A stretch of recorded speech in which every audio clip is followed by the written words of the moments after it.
Well, thanks, Doc. Our weather is holding out at least temporarily here at Circuit Gilles Villeneuve in Montreal, Quebec, as we are getting ready for qualifying, although there is a chance that rain could roll in later this afternoon. Goodyear has rain tires here on location. We may set history if we actually start a race or run part of the race on rain tires later today. The cars are in line, and we're getting ready for qualifying here in Montreal.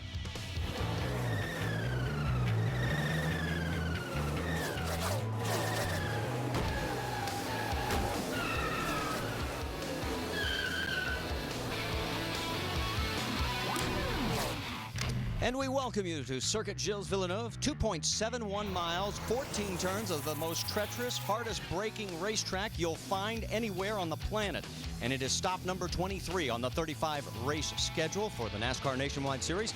And because of the rain down in Pocono, a couple of our double duty drivers who were not expected to even make it until race time have decided to make the trip north. In fact, this was the helicopter carrying David Reagan and Carl Edwards. Those are the two that we have confirmed that are on site here in Montreal getting ready for qualifying. So as we come topside, our location is we're above the finish line area here at the Circuit Gilles Villeneuve. We welcome you along with Randy LaJoie and Rusty Wallace. And let's talk a little bit more about this particular type of racing, road course racing. If the folks weren't with us yesterday, we talked about it being a love-hate relationship. Well, what happens, Marty, you know, the Nationwide guys only race road courses 3 times a year. This is the second time. The more you do it, the more you really enjoy it. You start to finesse the car around. But, you know, it takes laps. And these guys don't have the laps like a lot of these other guys do. Let's talk a little bit about the double-duty drivers. We didn't expect to see them. We've already got 2 on the ground. What's going to happen now? Yeah, I was pretty surprised they got here this quick, Marty. It really was. But it's good for those guys because the way they qualify here, they'll actually get about 5 laps of qualifying. So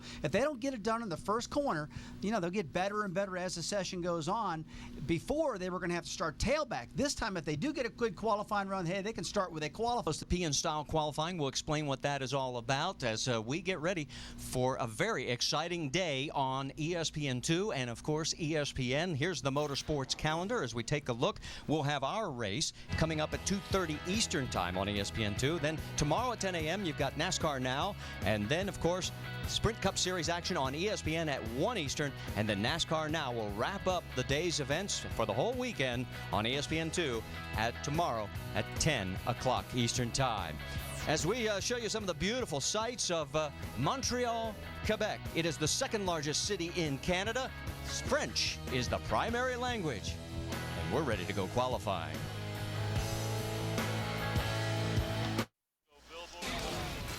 NASCAR Nationwide Series qualifying brought to you by Mike's Hard Lemonade. In a world gone soft, someone's got to be hard. And Adidas Action 3, the best defense against wetness. And you're looking at the Biosphere, part of the Expo 67 that was held here in Montreal. And let's talk to one of the heroes of Quebec when it comes to motorsports. He's with Jackaroot. Oh, Marty, and it was this race 1 year ago that catapulted Patrick Carpentier into the consciousness of Nextel Cup and now Sprint Cup and then Nationwide Cup racing here. And you're back yet again. And there's a lot on the line for you today. No, for sure. No, we ran good yesterday. Ran top 5 pretty much all day and didn't get to do new tires. So hopefully in qualifying we run good with these tires. But it's going to be interesting. It's going to be should be a fun race. But the Subway car is a good car, so we should be okay. Going out in groups the way you do you pay attention to what people in your group are doing, or do you pay attention to just racing the track? No, here the fuel consumption is going to be key a little bit compared to last year. So we're going to be watching on TV how many laps the guys take to do the quick lap. We're going to try to take as little as we can. As long as we get up the top 5, then we're probably going to shut it off and come in and just wait to go racing because we need to open up that window a little bit. So we're going to be watching that. Hey, listen, there's a guy that's parked next to you over here. This guy, Mr. Wallace, he'd like you to go over and meet you because of all the people that have been here around your trailer and nobody pays attention to him. So we'll let you go get acquainted, okay? Let's check in with Vince Welch. Vince? Standing by with Carl Edwards, last season's season champion in the NASCAR Nationwide Series. Didn't have such a good run here last year, though. What did you learn from the experience here a year ago? I learned I either need to stay off the curbs or we need to brace up the parts I'm going to drag on them because, you know, last year we were real fast in that Scott's Fusion, but I kept hitting the curbs and all of a sudden I told him, man, this something doesn't feel right, and the truck arms were ripped off of the frame. So we braced that up, and Eric Darnell's practiced this this City Financial Ford, and I hope it's good, man. This is it'd just be cool to win a race outside the country. That'd be awesome. You weren't expected to qualify this car here today because of the schedule at Pocono. That has obviously changed because of weather. What kind of an advantage is it now for you to have an opportunity to actually qualify?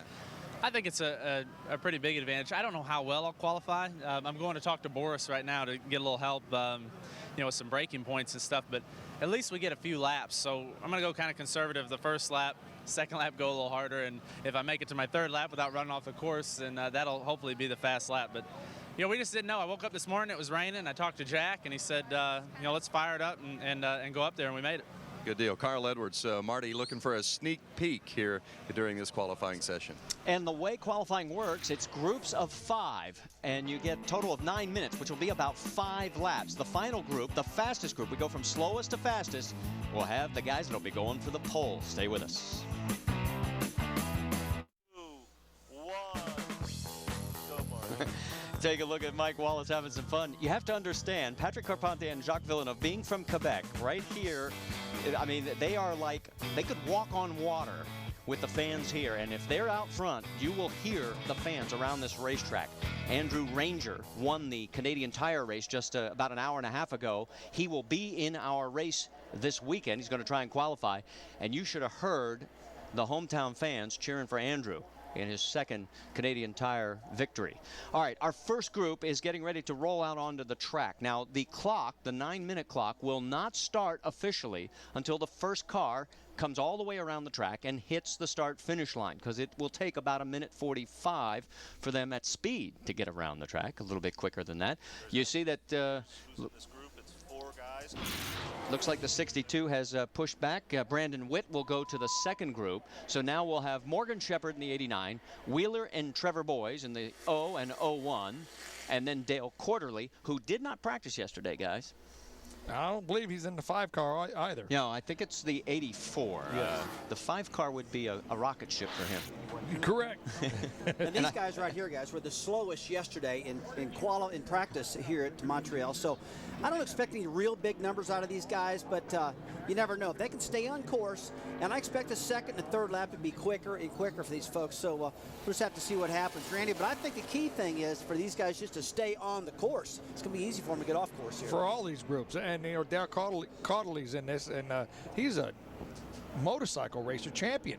I mean, he is one of the best two-wheelers around in the country for a long time. Hang on to it, old Morgan.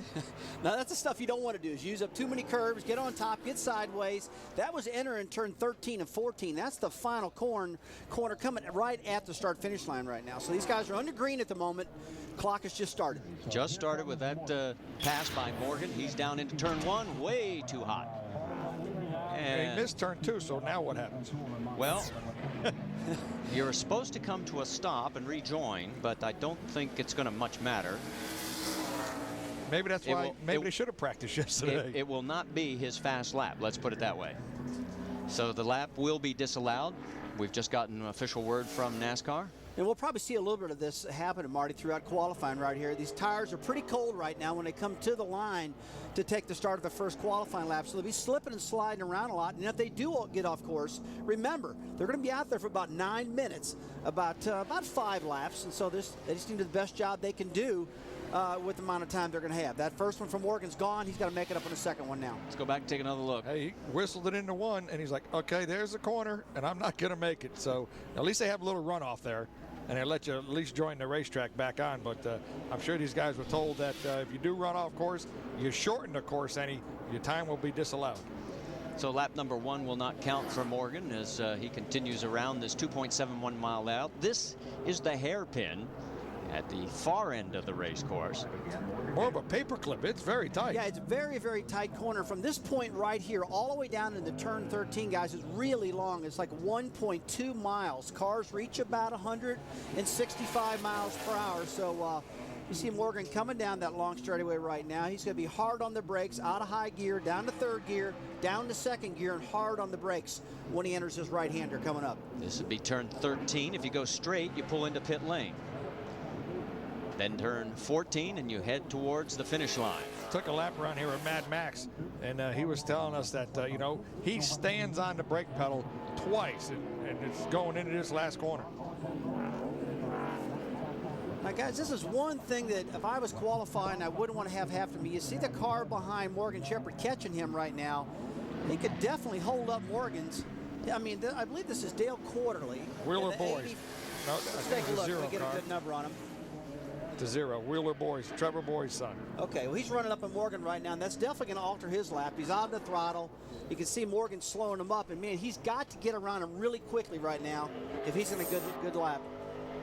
Wheeler Boys. Sorry about that, guys. Looked like the 84 car, same color car. Apologize for that. And you can see his time right now would put him provisional pole. It's going to get much quicker than that, we can guarantee you. 111 seconds. Obviously, do the math, and that's a minute 51.5. That's one thing in the European qualifying. If the guy in front of you has a little bit of trouble on his first lap and it puts you right to him, it messes your whole 3 other laps up. Yeah, Randy, what I would do under this circumstance right here, I would almost come to a stop. I would slow up, let Morgan get way ahead of me, and then take off and try to get the second and the third lap, a good clean lap, because he's just messing his time up right now following Morgan. Yeah, obviously, Morgan's got a problem. Car's just not handling the way he wants it to, and it's really altering Wheeler Boys' time right now. Well, while all this continues, let's check in with Vince Welch. He's caught up with Joey Logano. Well, another guy that's certainly going to have his hands full today, Joey Logano. First time on a nationwide street course, or road course, and not really a road course guy anyway. What's been the biggest challenge for you this weekend? It's been plenty of challenges, that's for sure. So, you know, it's a lot of it's breaking points. You know, what curves hit, what not curves to hit, a lot of different stuff, and you know, it's tough because I'm not a road course driver, and you got to learn a whole new racetrack. So.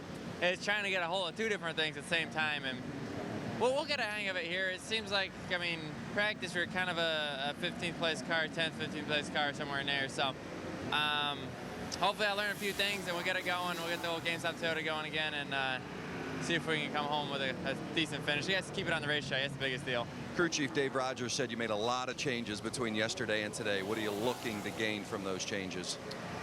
We're looking for some more forward bite, really. I seen that keep up. I got behind the 40 car, and he's real fast, so I followed him. I can keep up mostly through, you know, all those little chicanes, that's right, lefts everywhere. And it seemed like the corners I was getting beat was that last hairpin down at the end. It seemed like forward bite was big. He got back on the throttle, and then you get that long straightaway, so that's gaining all that time all the way on the straightaway. So hopefully we made the right changes to have this thing pulling wheelies or something. Can you imagine not being comfortable on a road course anyway, then getting a car and not being comfortable and having a lot of changes to be made before qualifying? That's Joey Logano. We'll keep our eye on him in the 20 today, Marty. Yeah, for a lot of these guys, it's a learning experience, and it will be fun to watch. You're watching Dale Quarterly. As you can see right now, he is second out of this group. He was 5th earlier today in the NAPA 100. That was the Canadian Tire Series event. So he's one of the guys doing double duty here in Montreal this week, and he's got the same issue. He's come up on a slower car, the 01 of Trevor Boys. That happens, and it's so aggravating when that does happen. He's second quickest now, and he knows he might be able to be the quickest guy, but obviously they didn't get himself enough room, or Trevor got himself in a little bit of trouble. Yeah, I tell you guys, this doesn't happen much at all in this style qualifying. The qualifying we had in Mexico City, I didn't see this happen one time, to tell you the truth, but it's happened twice now with Morgan Shepherd, and now with other car, Dale Quarterly. So he got past him, he made the pass. He's just gonna have to drive his guts out right now and try to pick up a better lap. Quarterly right now is second quick, and Wheeler Boys is still the quickest at a minute 1:11.52 is our fast time right now. Let's check in with Jack Arute. Well, Marty, there are 9 groups that are going to go out to attempt and qualify in this European qualifying style, and the guy that'll be in that last group is with us right now in the Fastenal car from Ganassi Racing, Scott Pruitt. Unlike some of these early qualifying sessions, you're going to know the times to beat. How does that come into the way you will run qualifying? No different. I mean, we know what we want to go run. As you heard from Patrick a little while ago, that fuel mileage is an issue here. So we want to do as many laps as we have to, but not overdo it. So we're looking to get the Fastenal car up in the top 5 it's run good. It was fastest yesterday morning. I think we ended up third in the afternoon. So, you know, Brad and the guys are doing a good job, and we're just going to go out and do what you have to do. Hi to my family at home. You had a good run yesterday. What's the biggest adjustment that you have to make when you go from those light, sleek cars to these things? Whoa! Whoa! I mean, these don't stop. I mean, in comparison to the sports cars he ran yesterday, it was... I mean, they don't go around and turn as fast, but the biggest thing is you have your brake point set up from yesterday. So going out, I'm going to have to be a little cautious. I went out first thing yesterday, and that was exactly the first thing I said was how to whoa with this damn thing. So... you know, we'll get out there, get a couple laps in, and then we're going to have a great race. Hey, Marty, remember yesterday during our practice reports, we talked about the tire expert for this car? Let's give you the update. He has not been fired. He is here, and there was maybe a little overreaction, but he'll be working pit road. Yeah, Mason Jennings had a valve stem issue. He was reprimanded, but we'll pass along to everybody back home. He has not been fired from the team. So as we continue this first group, the clock is counting down. Time to finish this lap, and if you get past the flag, maybe one more. Morgan Shepherd, as you look at him out here right now, he is right now third out of the 4 cars in the group. He won the last race at Road Atlanta in August 1987. It was the only Nationwide Series road course victory. Rusty, who sat on pole that day? Oh, I believe that's the Road Atlanta. And I believe I was on the pole there in a V6 Chevrolet. It's amazing. Six-cylinder motor. You drivers never forget any of your own Good records. That's right. Yeah. But where'd he finish? Yeah, Me? Yeah. Oh, I drove off the racetrack and broke the alternator. I hit everything out there. I was embarrassing, but I was pretty fast for a while, though. I was good for 1 lap, Mom. That's about it. I hit an alternator and blew the right front tire out. You knew whose alternator it was? Nope. Rick Hendrick. Rick Okay, Hendrick that's was a right. race car driver back then. I hit his alternator, blew the tires out. But that was a great race. I'll never forget that. Yeah. Six-cylinder engines back then. And you Couldn't see it? You realize you're going to get a phone call now from Rick. He's probably watching this because it's raining in Pocono. He's going to say, thanks for bringing that up, Rusty. Really appreciate it. I tell you, Mr. Hendrick was a good driver. He really was. He did some good racing out there. People probably don't know that. All right, clock is winding down on group number 1. So as soon as you come across the stripe, that will conclude your lap. And as of right now, it is Wheeler Boys, Dale Quarterly, Morgan Shepherd, and Trevor Boys in that order. And the fastest time is 1 minute 51.4. It's going to get a lot quicker. Take a look, Clint Boyer, as he has never seen this racetrack, and he made it from Pocono. And here's David Rudiman. That's a long way off, but they are here at Montreal. Stay with us because we've got a lot more qualifying coming your way from Montreal, Quebec.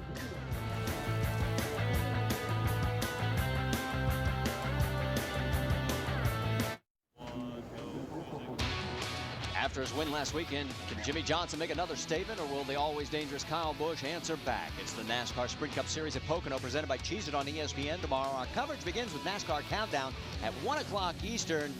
And I don't think I want to be that guy. It looks like he's having fun, but I'd be upside down drowning out in the middle of the St. Lawrence River. And that they actually were surfing out there yesterday. It's a 25-mile-an-hour current. Let's talk a little bit about Circuit Gilles Villeneuve. Rusty, take us around this 2.71 I'll be mile happy lap. to. Let's start at the start-finish line here. Going into turn 1 to be a hard left-hand turn. Into turn 2, hard right-hander. You pick up the throttle, try to have no wheel spin. All the way down this straightaway right through here. There's a little bit of a dog leg right there between turn 3. Into turn 3, hard right, hard left. Into turn 6 and 7 right now. This is another great place to pass. Off of turn 7, down to turn 8. They tell me that turn 8, this is the #1 passing zone here today. Into turn 8, off of turn 9, and now we're going to accelerate out of second gear, third gear, fourth gear, now back into second gear, coming into the hairpin. This is turn 10. We exit turn 10, little dog leg, we call that turn 11. Then another dog leg is 12. Now all the way down this long back straightaway into turn 13, exiting turn 14. And as we come off this corner, it's setting us up to go right back to the start-finish line. And folks, that back straightaway we just went through, 11 to 13, 1.2 miles long. Cars are running about 165 miles per hour to that long back straightaway. But there's a line that everybody wants to get to, Marty, and it's a tough course to get around. It really is. And of course, in French, they are saluting Gilles Villeneuve, the man this track is named after. His son Jacques is racing here this weekend with us. Here's Group 2. And now Brandon Witt has been moved into Group 2, and he must take his time in this group or he will be done. he was ready the last time, and they rolled him back. So it's not like the car wasn't ready. Something happened, and they moved him to the second group here. We're also being told that Scott Gaylord in the 52 was scheduled to be in Group 2, and they have he is not going to be in this group. So we'll keep our eyes open and see what happens there. In this group, Bernie Lamar, Jeff Fuller, Scott Steckley, Stan Barrett, and we're told now the 52 is going to make it out, so he'll be in the group. So we'll have 6 cars in this group. And remember, the clock starts when the first car comes around and crosses the start-finish line. These guys are kind of going halfway slow coming to the green. You think they're just trying to save the goodie on the tires? Well, maybe so, but I'm a little surprised about that because I really think you just got to come out of the pits and hammer down and get going quick and get the heat up in the tires to get some good laps out of here. I don't believe I'd be slow like that coming to the line. I'd be hammered down on the throttle, getting the heat in the tires, because you saw what happened to Morgan Shepherd. That's right. Slid right off the track, yeah. Maybe he had a picture of his supermodel wife on the dashboard just looking at her. Coming down to the hairpin right here. Scott Gaylord, the 52 car. Now, from this point right here, guys, like I was saying earlier, I drove it in a pace car yesterday. It was amazing, Randy. From that point, a mile. That's a long straightaway. Buddy, I'm telling you what, that thing is long all the way down through there, but it's a cool straightaway. You got to lose about 100 miles an hour to make turns 13 and 14. So that's something we can keep track of qualifying, to watch that Toyota power, to see if that restrictor plate has helped them a little bit. Taking a look right now at Bernie Lamar out on the course, and let's check in with Jack Arute. Well, Marty, another one of the double duty guys, David Rudiman, has just shown up, and I want to get his relief driver, Chris Cook, to stand right next to him. You can see there's a little bit of a disparity between the two, and Chris, you were ready to go in there and attempt qualifications because nobody believed David was going to make it in time. Yeah, I mean, it was one of those things Mother Nature tends to rule, and yeah, it was just already good to see him here, though. I mean, I think it's real important for him to get out there, even though David's kind of thinking, you know, hey, I haven't even been on the track, but it'll be good for him to get 3 laps, get acclimated prior to the race, and he's so good at what he does. I'm just happy to practice his car for him. So, David, now you have to get acclimated quick and still put in a qualifying time. When will you really push the button?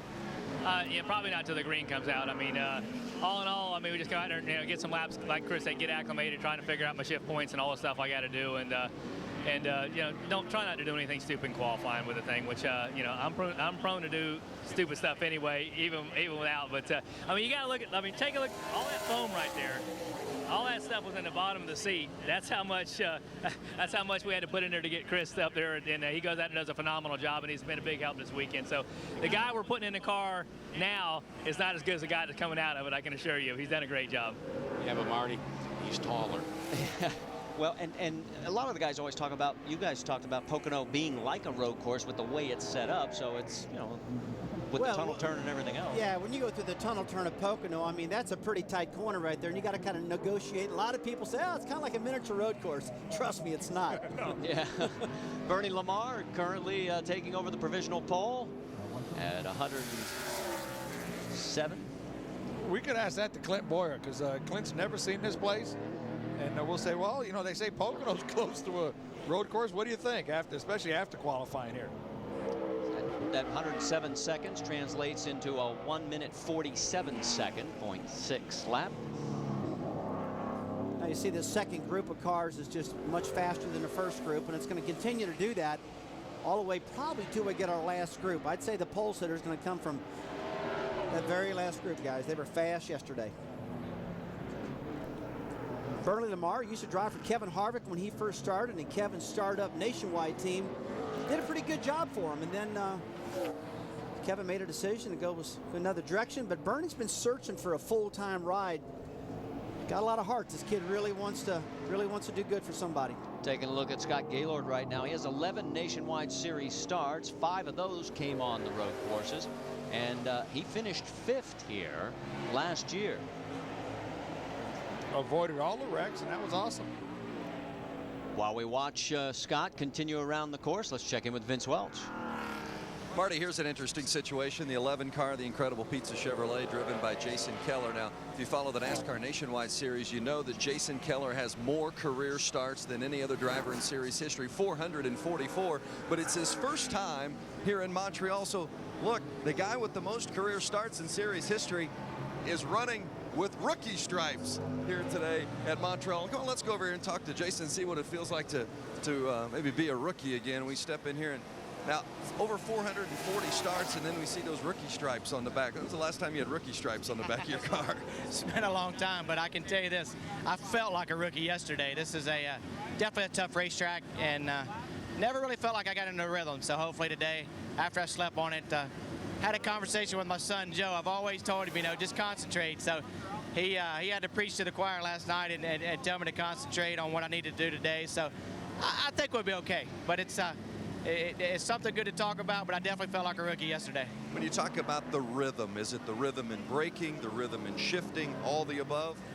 I told him that I was having problems from the time I left pit road to the time I entered pit road. So it's just a very technical racetrack, and everything builds off of each other. I felt like, at times yesterday I may have hit 1 and 2 good, but really missed 4 and 5 and so on. So, these road course guys have a definite advantage, but it's a long race. So I just need to be patient and not try to get it all on one lap. Jason Keller, he'll go out in Group 5 today, Marty.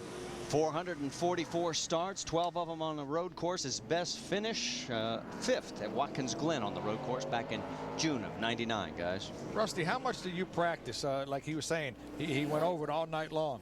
I mean, when you go to a new facility, is it good to just program yourself all night? Oh, yeah, absolutely it is. I mean, if you got the patience to sit down and do that and walk yourself around a racetrack, but generally when I leave a racetrack, Randy, I know what my car is doing and what I need to do mechanically to try to make it better and better. I don't really go around the track and say, how can I as a driver make my car go faster? I've got to get my car mechanically handling better so I can go faster. I think about that a lot. Well, I know you guys are going to find this hard to believe. We've only got 6 cars out there, and we have almost 3 miles of racetrack. But watch what happens here between Stan Barrett in the 61 and the 62 of Brandon Witt. Team cars. Hey, get out of the way. Didn't you see me coming? It almost looked like the finisher last year. All this space, and we're still finding ways to jam people up. Can you get ready for this race this afternoon? This is going to be fun. Well, Stan Barrett, he's a stunt pilot. Yeah, Stan, he's the rocket man. Drove the Budweiser car to the record speeds. That's him, a stunt driver out there, 66 years old, doing it. He tried to do it at Mexico City and had a problem with the brakes out there and pulled out. But I'm glad he's back here at Montreal. Really cool guy and loves a race. Yes, he does. Son Stanton also here. His only series start was at Road Atlanta for Stan back in 1987. Oh, I better back up 65. I thought he was 66. He finished 14th in that race. You saw the stat there where he was in for Paul Newman. Of course, Paul very much involved with the IndyCar series. And his health is going away. Right now, you see he's currently 9th of the 10 cars out there for Stan, and I think we've caught up with Clint Boyer. Jack, you tracked him down? Well, fellas, you talk about how do you learn about a racetrack. Well, if you're Clint Boyer, you try to learn by watching. But, Clint, I hate to break the news to you. There's only one part of the racetrack. Yeah, that's the unfortunate part. I asked the helicopter. I wish I had more time. The helicopter guy could have circled the track and let me look a little bit more. But, man, I tell you, this is pretty wild, just having to qualify with never been on the track. But, we got to start in the back anyway. We missed driver's meeting. We're starting the back, and we just, just take these 3 laps and at least know which way the track goes at the end of the straightaway. That's probably a good bit of information to know before we drop the green flag.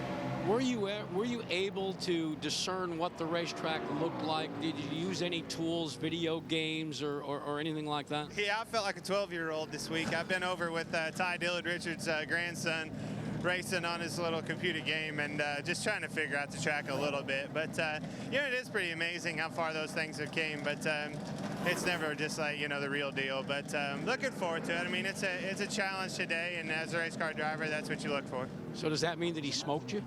He beat me a lot. But the bad thing about the computer is I spent a lot of time. I actually even flipped on that thing. So I spent a lot of time in a guardrail, fence, whatever they have. I never made it to the river, which looks like it's possible from flying in here. So hopefully it'll stay out of the river. I want to be the first to tell you, you don't have to start in the back. You didn't miss the driver's meeting.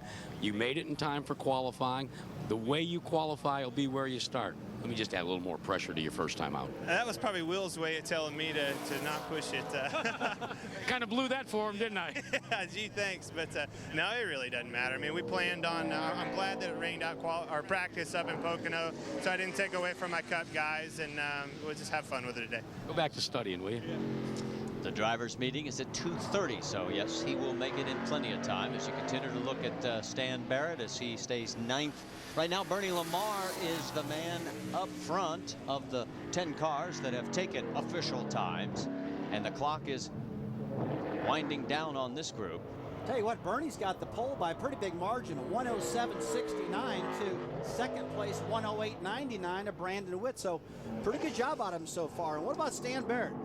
Hanging in there pretty good right now. He's actually 9th quick at the moment. Didn't he own the car that Harry Gant drove? He absolutely was involved in the Harry Gant car, number 33 car, a long time ago. Pretty famous car.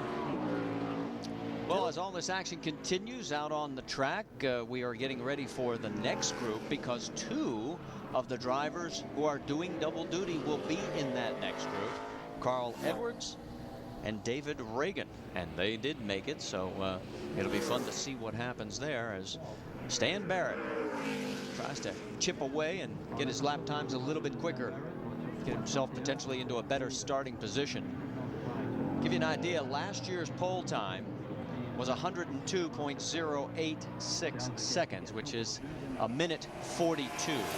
And let's check in once again with Jack Arute. Well, Marty, you heard me break the news to Clint Boyer about the fact that where he qualifies will be where he starts. Dan Deringhoff, of course, is the guy that calls the shots for him for the RCR BB&T special.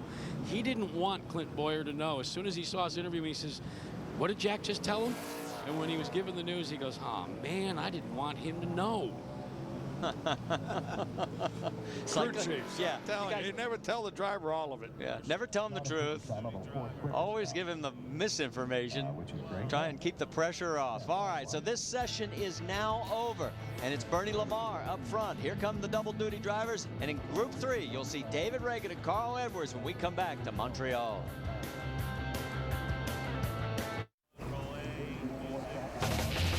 Back here in Montreal, the 5th and final double duty driver has landed here at Circuit Gilles Villeneuve, as that is Greg Biffle in the number 16 car this weekend, climbing out, as he'll start 9th in the Cup race tomorrow, but he's going to get a chance to determine his own position here now as a result of everything going on, the wet weather down in Pocono.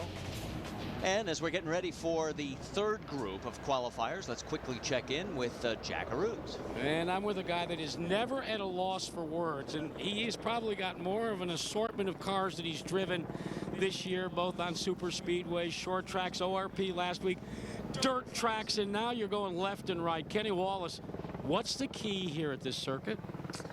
Not to overdrive the corners, but yet keep the competition off your tail. You know, it's a pretty tough racetrack. But, you know, it's a lot of fun. I think what makes up for it is the people here. Man, I mean, what an incredible crowd. There was a race before qualifying, and they were like they're at a gladiator fight. There was 40,000 people on their feet just screaming, and that's a big plus for our sport. One of the things that they say about road racing is you have to know which corners that you just, you know, not coast through, but you don't press, and then which corners you can really get up on the wheel on. Have you figured those out yet? I know which ones they are. Because in practice, this is my first time here, Scott Pruitt, he went on by me, and I learned a lot from just watching him. You know, those IndyCar type drivers have got a lot of laps here, and he's really good here. So I know which ones to press, know which ones to not, know what curbs to hit, but I'm sure I'll still learn a lot during the whole day. Guys, you always love to watch Kenny Wallace. He will treat us to a show here going left and right, I'm sure.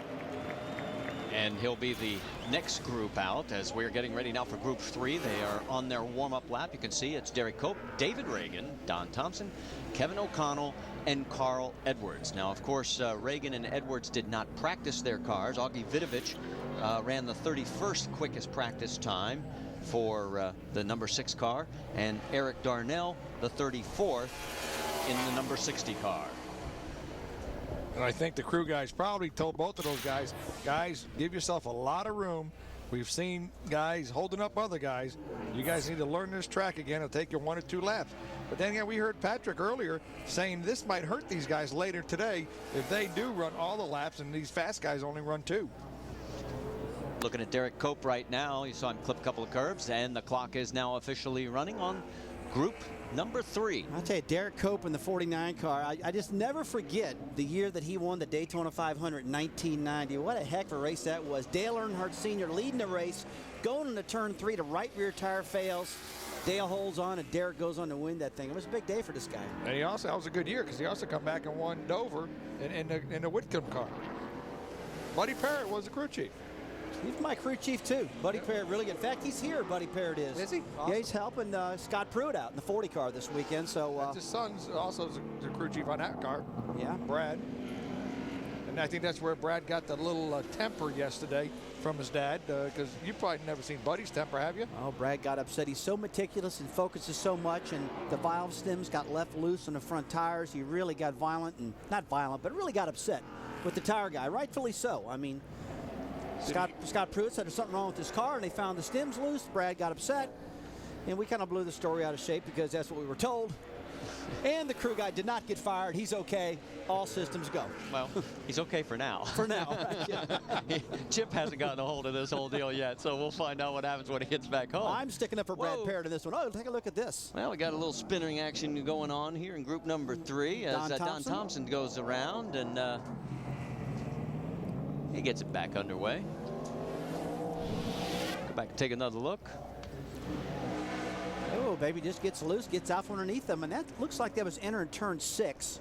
That's a real tight corner right there. A lot of guys, you actually go through the grass and mix that corner, actually miss it completely. Well, Don is from Hamilton, Ontario, and he finished 5th in the race earlier today, the Canadian Tire Series, and looking to make his first series start here. Take a look now at David Reagan in the 6 car. This is his first view of the track here. Ooh, don't go too close to that wall. I'm really interested to see this, guys. He's coming down the front straightaway now. This is pretty quick. He's going to get ready to enter turn 1, which is a hard left-hand turn where a lot of drivers been sliding out. Let's take a look at him.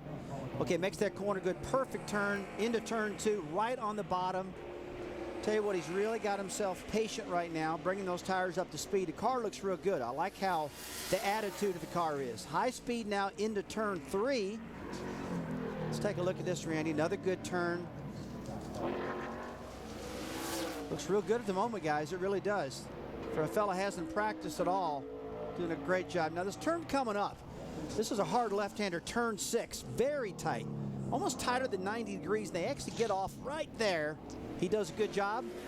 Exiting turn 7 now. And now this is the corner leading up to turn 8, which they tell me most of the passing is going to happen today. They get into the right side of the car. They get underneath them, getting in there. Let's take a look at David here. Perfect there. And I'll tell you what, this guy looks like Scott Pruitt already, or, that's right. or Marcus Ambrose, somebody like that. He's staying off the curbs. He's staying on the pavement, and he's very smooth. Heading down towards the hairpin, and you got to the other way. There you go. Got a little hot getting into the hairpin, but hey, we'll give him that one. He got everything else pretty good. We heard Clint talk about, I'm sure he did too, video games. You know, that's one advantage of today, that they do a lot of video games to get themselves prepped for this. Now watch his speed coming down here, because you heard Rusty talking about it, up into the 167 range. And as he comes across, David is 7th right now. That they're lap. not going to like that. They're going to throw that lap out, I do believe. Okay, now if they do that during the race, if they drive over that green section, they're going to make them come to a complete stop and then take back off. And they're going to self-penalize yourself for missing that corner. Alongside pit road, you got to, before you reach the start-finish line, alongside pit road, you have to come to a complete stop.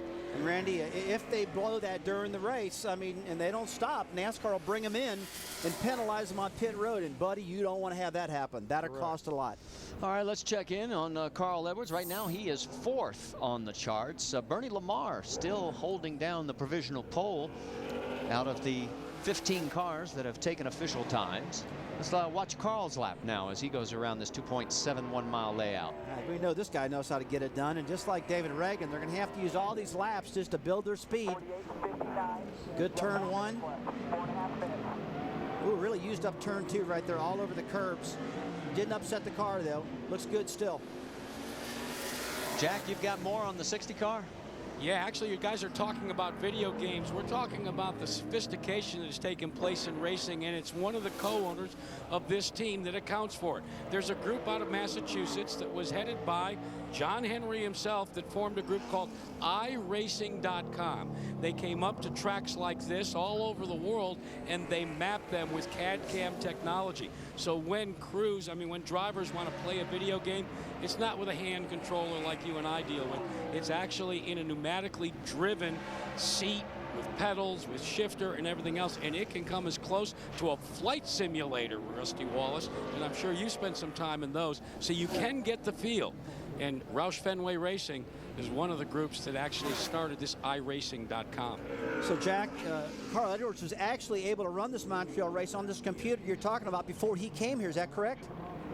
Absolutely, and in fact, so can fans. I mean, it's an internet-based, and you can start on short tracks, you can go Grand Prix, you can go IndyCar racing, or you can go nationwide and Sprint Cup racing. Marty, I tell you, I'm glad Jack just told us that, because when Carl went out, he didn't look timid at all. It looks like he just charged the track, didn't sneak around it or nothing, because there is a lot of blind corners here. Wow, he banged the curb hard there. Remember, he tore the truck arms out last year by doing that too many times. He said they beefed it up. Now, as you hear, a white flag, and he comes across the stripe. We'll see how his time is, and that will put him on provisional pole. You heard it, 146.38.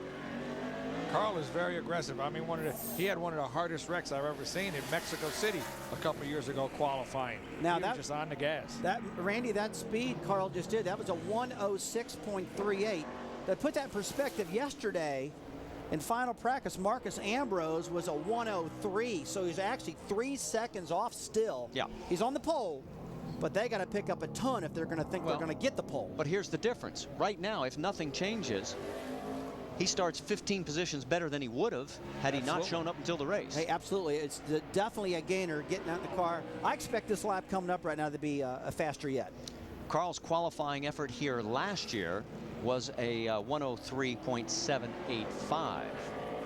So he was in that range that you were talking about, and that put him 15th on the grid last year. You can see now on the bottom of your screen, he's coming into the hairpin, and that's a very, very tight right-hand turn, much tighter than turn 11, which a lot of the drivers are familiar with at Sears Point Raceway out in California.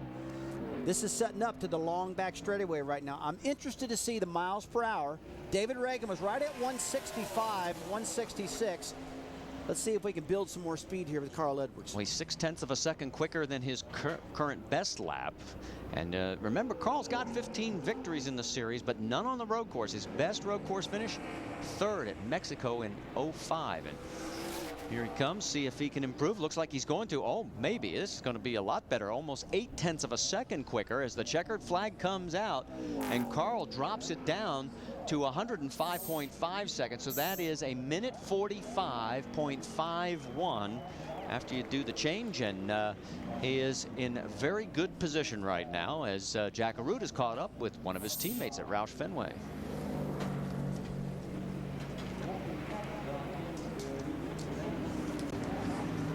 Turn me on. There we go. I got to get turned on, Greg. You've had that problem before. Talk about this racetrack turning you on. What did you do? You got a little, Colin Brown gave you a little briefing when you hit the ground here. What did he tell you? Well, you know, Colin's a great road racer, and truth be known, he'd probably do just as good or better job than I would here. But just getting some, you know, what the car likes, what the car's doing, you know, sort of. You know, he said it's a little bit rough over the curbs. The car doesn't like the curbs as much as, you know, other racetracks, so got to watch out for that. But, you know, hadn't been here in a year, pretty tough to get in and qualify. So hopefully I'll just work up to it, you know, get some laps under my belt. Really, I don't think starting position is going to be as important here, but just keep it on the racetrack, get a quick look at it. What was the thought process in deciding for you to drive this car and do double duty as compared to Colin, who's done so well lately? Well, it's really sponsor driven. 3M being the primary sponsor on the Sprint Cup car. they have a big presence up here, and then 3M and all their employees and customers wanted me up here to drive the car and to do hospitality and things like that. So really sponsor driven more than performance driven. Like I said, Colin would do just as good or better job than I would, but sponsor-wise, this is what we have to do. Guys, we got the answer to a question we were all speculating about yesterday. And that's what we all thought, and thanks for confirming it for us, Jack, with Greg. David Reagan is second, but he is a full 2.1 seconds behind Carl's best lap. Take a look at Carl as he goes high over the curbs, but boy, it paid dividends, as right now he's on top of the 15 that have taken official times here at Montreal.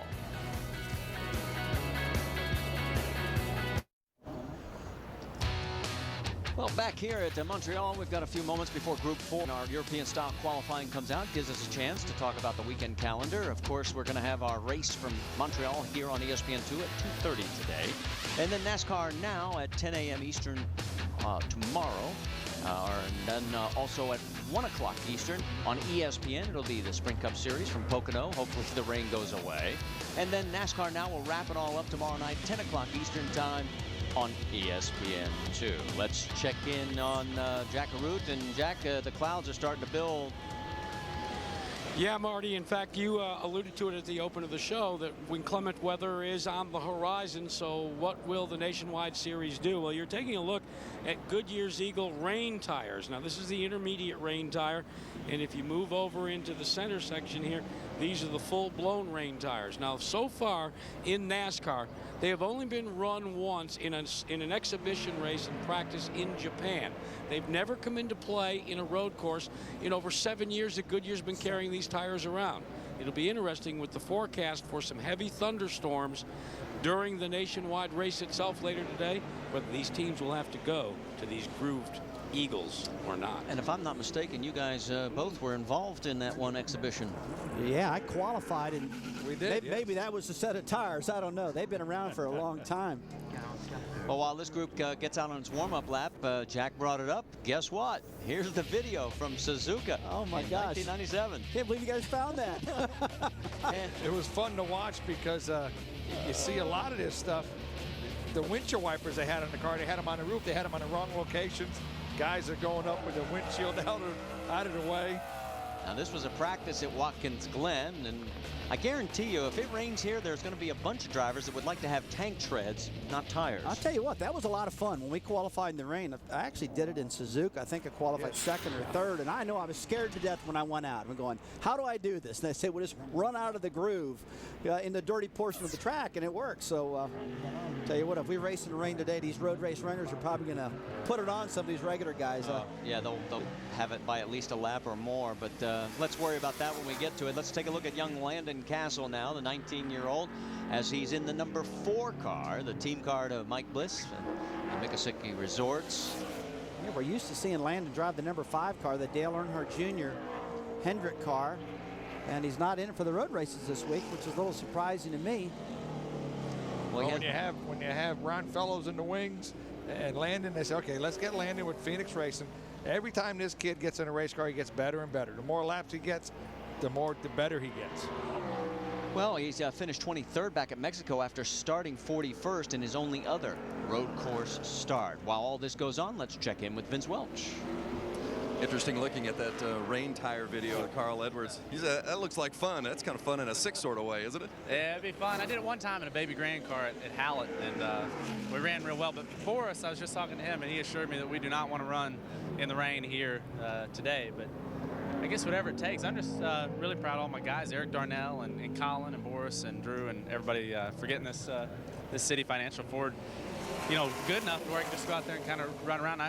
I think it might hold up for a top 12 or 15. That'd be good. Rusty and Randy were talking about how it seemed like you attacked the course right away. You were aggressive with it right out of the gate. Had you done any simulator testing at all? I have a real neat game that I use. Got a little hot seat set up, and I don't have this course on it. And I got to the track in Pocono, and the guy said, what do you mean you don't have it? He gives me a disc. So somebody had given it to me, but I never loaded it. So it's my fault, but I hung out a little bit and talked to Boris and Eric, and just I was going easy, man. You don't want to run off here, and I've done that before. Yeah, Carl Edwards, pretty good job right out of the gate, guys. Very good, considering he didn't get to practice on the sim. Take a look at Brad Keselowski, second in the points. Had a chance to talk to him today and congratulate him on getting across the border successfully. If you weren't with us in practice yesterday, Brad, during the nationwide race last weekend at ORP in Indianapolis, the transporter was broken into. His bag, including his iPhone and his passport, along with several driver suits, shoes, gloves, all kinds of things, were stolen. The worst of it was the passport, because he literally spent most of the week trying to figure out how he was going to get back into this country so he could race in Montreal. Boy, if they ever find a guy who stole all that, that guy's going to be in jail for a long time, because they don't tolerate that stuff in NASCAR. That is a serious offense, that's for sure. And they said they have a few leads, so if those guys are watching, you might want to duck for cover. You better run to Mexico or Iraq or Afghanistan or something. Hey, I've been over there. It's not a bad thing. That's true. The boys and girls are over there doing us a good job. I would love to go over and see the troops over there one time. I haven't had a chance to do that. I haven't been invited. Okay, I'll give you a number. There's the invitation going in the mail right now. Take a look at Brad. As you know, he is not one of our road course specialists, and he says it's a learning experience.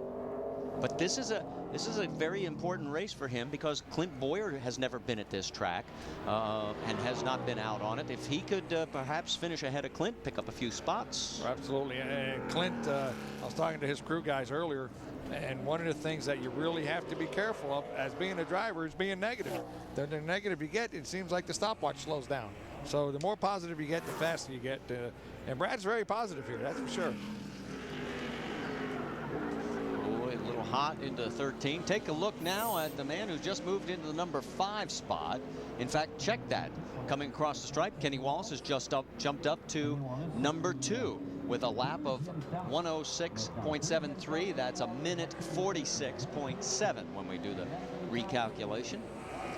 Puts him about, a second and 2/10 off of Carl. Marty, you know what the crazy thing about that is? I was talking to Kenny today, and he was very kind of let down a little bit. The team has decided they're really trying to save all the money they possibly can. They want to run this car next week in Watkins Glen. He's out there qualifying right now on the tires he practiced on yesterday. 7 laps on the tires, and I was going to say, hey, put a set of tires on that baby. I'll buy them for you, you know, but they already made their decision. But 7-lap tires is still running that fast. Kenny 17th in the points. His best finish of the season this year was 11th back at Bristol. Let's check in right now with the man who has now jumped into the number 2 position, and that would be the 98 of Alex Garcia. Alex ran this race last year from Venezuela. We have a total of 5 countries represented: Australia, 9 from Canada, Venezuela, Italy, and of course the USA. Hey, that's one thing about road racing. When we go to Mexico or come up here to Montreal, that we hear drivers' names that we just have not heard of. And these guys are awful good. They run these road course races. Andrew Ranger. I haven't heard of Andrew Ranger, and he won the race today. Absolutely. Last year's NASCAR Canadian Tire Series champion. And we'll see him just a little bit later. Meanwhile, let's check in with Jack Arute, who's caught up with Boris. Yeah, Marty, and I think your partner up there has heard of Boris said. Boris, first of all, is it true that a monkey can drive a race car? Well, not here, but certainly at Daytona. And if I can get a pole at Daytona, I'm sure a monkey could do the same thing. But yeah, I mean, here is it's pretty much a driver's track, and you know, it's very technical. It's very hard on the brakes. You got to have great brakes. You know, we have performance friction brakes, which I think are the best, and we have great sponsors that help us come here, like No For Energy Drink, Advanced Auto Parts, and Smithfield Foods. So hopefully that'll get me around the track. We should talk a little bit about the fact when you did win the pole, that was what you said, is even a monkey could qualify. But you talk about here, what's the difference between putting in a good qualifying effort and putting in a good race effort at this type of a circuit? Well, qualifying is not really going to be any big deal here because the track is so good. There's a lot of passing spots. So if you qualify anywhere in the top 10, I'd be happy with that. I mean, but the race is long, and normally at the end of these races, historically, they turn out to be kind of a crash fest when everybody gets crazy. So you need to be around at the end and just have a good car. So hopefully you can be smart and minimize the mistakes. So hopefully I won't make any mistakes this week like I've been doing lately. Now, are you really psyching out guys like Edwards, telling them they don't want to be driving in the rain here, or do you really feel that way? Well, it'd be tough, you know, without any practice, and I've never driven one of these cars in the rain, and, you know, I think the rain tires that they have are 6 years old, so I hope it stays dry. It doesn't look like it will, but, you know, whatever they want to do, I'm ready for it. Guys? Well, while you were having that conversation, Jack, I'll tell you what, you're watching Landon Castle, but Alex Garcia and Kelly Byers have been swapping the second and third position lap after lap.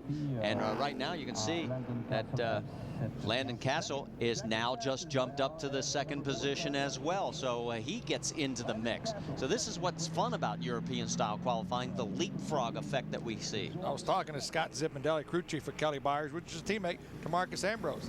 I says, how close are the setups on both those cars? He says, you know what? He goes, they're not even close. He goes, Marcus drives totally different than Kelly or anybody I've seen. He says, so the setups are totally different. Kelly's just worried about staying on the curbs, staying off the curbs, staying on the racetrack, not getting in the grass, and obviously he's learned a lot.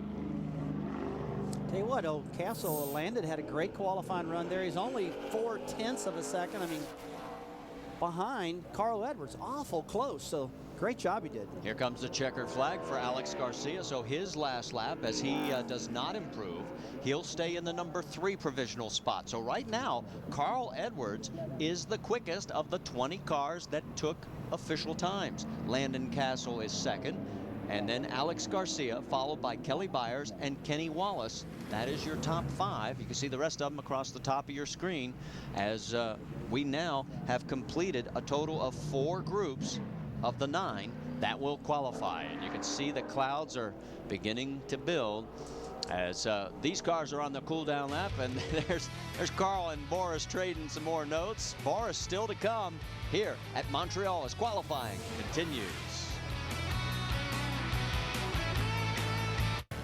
X Games 14 continues with the Supermoto final today at 7 o'clock Eastern on ESPN2. Jeff Ward and Mark Burkhardt have dominated this event in recent years, winning the last 2 gold and silver medals. Now, newcomers like 2006 Grand Prix World Champion Nikki Hayden join the fray. You know, our sport is, we do speeds over 200 mile an hour, and that's what I like. I like going fast on a motorcycle. Join us at the Home Depot Center for what is sure to be an exciting race.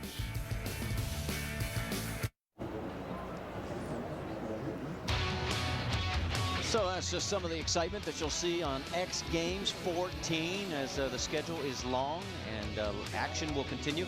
Who knows, maybe this could be one of the X Games sports. That's actually a 25-mile current in the St. Lawrence River, and the guys can surf, well, a lot better than the 3 of us. So if you fall down, where do you end up at? Syracuse, Buffalo. Syracuse. Buffalo. There it is from the view way across. It's interesting how that one section just creates that natural wave. And boy, the guys really have fun. I bet you they don't do that in the wintertime here. I wouldn't want to. I bet you that water's still cold. Well, it's all man-made, so. Man, it's pretty up here. I mean, I've been up here 2 times, but this is a really neat track, a really beautiful area. It really is. All right, let's get ready for Group 5. As you got DJ Kennington, Mike Wallace, Stanton Barrett, Stan's son, Mike Bliss, and Jason Keller. Hey, we're looking at Stanton Barrett in the 30 car there. He's a really good road racer. I've watched him race quite a bit and really seems to get the job done. Here's DJ Kennington coming at us. Run 4th in today's NASCAR Canadian Tire Series race. There he is in the 81. And we heard Kenny allude to it. I mean, you wouldn't believe the fans. Andrew Ranger won on the last lap pass. That race has been phenomenal the last 2 years here. Well, you wait till Patrick Carpentier and Jacques Villeneuve come out, Correct. folks, and you will understand what we're talking about. Quebec is its own world, and we have 2 native sons in this race, and boy, these folks are 100% behind them. As we continue to watch DJ Kennington, also from Canada. Tell you what, you talked about having to qualify a race here on rain tires. If we had to do that, that straightaway right there, he's coming down. That thing is so fast. If you miss that corner, you land right in the pit area. Yeah. So, they would have to clear the pits. Oh, they have to, yeah. Get them out of the way, guys. You know, you mentioned Andrew Ranger winning the Canadian Tire Series last year. Guess who finished second behind him? You're looking at him. DJ, awesome. DJ Kennington. Look how good that car looks. That nose is right. Oh, as he just about wrecks. Well, started to say that car's right on the ground, looks really good. Got in that corner just a little bit hot. Well, you know, we talked about it yesterday when we were discussing the cancellation of the Mexico race.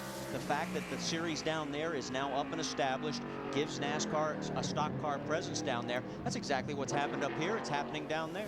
Yeah, they had a great race this morning here at the track here in Montreal, and the fans went nuts. This place is probably going to be sold out today. A lot of fans are still pouring in right now, but Marty, just like you said, when Andrew Ranger won that race today, I thought the place was going to erupt. It was unbelievable how excited they got. You would have thought Dale Jr. took the lead at Talladega. Well, while they have now finished their warm-up laps and are on the hot ones, let's check in with Vince.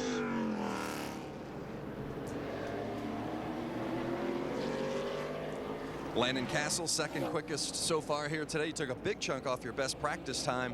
What was the key out there in your qualifying run? Man, it's just getting in that rhythm. And, you know, my guys from Phoenix Racing, Jeremy Wood, who's crew chief in my car, has done awesome. Just really focusing on giving me a good race car, and that's what they gave me today. I mean, it's I can't thank them enough. You know, we just rode for a couple laps and it went hard, so it was good. Just 19 years old, your first time here at this circuit. What's been the biggest challenge for you in getting up to speed? Just getting up to speed, you know, you feel like you're going pretty good, and then someone like Ron Fellows, you know, drives right by me. So I think you know, it's just a lot of fun and something that I'd love to get used to. Yeah, Landon Cassill, so far so good, guys. And Landon still in the number 2 spot as we take a look at Mike Wallace as he is on a hot lap here in group number 5. It's about a second off of Carl Edwards' time. Hey, yesterday, Mike had a pretty good run yesterday. Ran around this racetrack at a 1:06:30, which is a pretty respectable time around. He was actually 21st yesterday. In that first practice session, he was in the top 5 for a long time. You know, generally when you think of Mike, you don't think of a road racing expert. 46.76. But he seems to get the job done pretty good. And right now, just popped up to 5th quick. Yep, that 1:46.76. That's what you heard the crew telling him. You might want to see the top speed on this thing going down that long straightaway. This is the first Toyota that I've seen here out on camera. Yeah, the other ones I've seen so far, the Fords, about 165 miles per hour, pushing 166, going into turn 13, that long straightaway. It'd be good to compare. Well, like you said. And we talked about it a little bit yesterday. This, again, may not be a fair evaluation. And take a look at right now, Mike is underneath Carl Edwards' quick time. Oh, and as we switch over to Mike Bliss, he's a little bit behind Carl Edwards' time. I talked to Mike. I said, Mike, what's the biggest challenge here? He goes, every corner is a challenge. Every straightaway is a challenge. Because I'm a whole lot better at the end of the race than I am at the beginning. I tell you what, the other day, I'm changing gears on you just a little bit here. Mike Bliss was in our pace car yesterday. We were out there giving rides and driving around, and I was doing some filming also. And Mike sat in the back seat. I said, Mike, you sure you want to get in this car right now? And he goes, no, I don't care. We ran about 7 laps, and he says, I said, how you doing? He goes, I'm getting sick. Just let me out of this thing. So what are you saying? You're not that good of a driver? I was in a Dodge V6 turbocharger. We were flying around this racetrack. It was a lot of fun. As he continues on, let's check in with Jaggeroo. Well, we're the guy that has certainly been embroiled in a lot of the things that go around road course racing, our very own Marcus Ambrose. Marcus, what is it about road racing that brings out both the best and the worst in a driver? I wish I knew. You know, my road racing deal is just trying to go out there and just race the racetrack and set the car up for my style. I think road racing is a very personal thing. What is your style? Well, everyone tells you something different. I think I'm pretty smooth, and I try and set the car up as stiff as I can. I try and get the car, you know, as tight as I can stand it, so I always get good power down coming off the turns. And that's really it. I mean, it's nothing complicated. I just try to keep it simple out there, and I set the car up to be neutral for me. So over 10 laps, I try not to make a mistake. You know, it's easy to set a car up to be fast for 1 lap, but it's no good for 10. So, but there is no secret. It's a very personal thing out there, and what works for me doesn't necessarily work for my teammate or anyone else. Guys. Well, Marcus won 27 races in his 2 seasons and 2 championships in 03 and 04 in the V8 Supercar Series down in Australia. And keep an eye on Mike Wallace right now. Take a look. He's 3/10, dropping a little bit, 2/10 underneath Carl Edwards' pole time. He's got a good run going right now. It's like you said, going for the pole. Let's take a look at his mile per hour heading into turn 13. I'm going to try to compare some numbers here. The car looks really good right now. Mike's really aggressive out there. This is a long straightaway with that new tapered spacer that Toyota has. They're thinking at the end of the straightaway. 68. That was the fastest straightaway speed we've seen all day long, 168 miles per hour. So they're still making good horsepower, those guys are. And keep an eye on the clock because this is going to be close. Oh, so close. Does he get it as he comes across? Mike Wallace to number 2 by 5 1/1000ths of a second, and then he lights him up going into one. 52. Can you believe that? Carl Edwards at a 105.51 and Mike at a 105.52. That is as close as you see where he lost it was that last corner, coming through the gears, going to the start-finish line, which that takes horsepower to do that. So, you know, Toyotas might be a little bit off on that torque range. Well, again, he's on another good lap, 0.8 of a second quicker. And that's something when the driver, when the crew chief gets in the ear and tell you you're really, really close, sometimes trying better, trying harder doesn't really equate to a faster lap. Yeah, he's got a much faster lap going at the moment, and I'll tell you, he'll file that turn 10 in his brain right now, knowing where he messed up, and get off that turn 10 much better.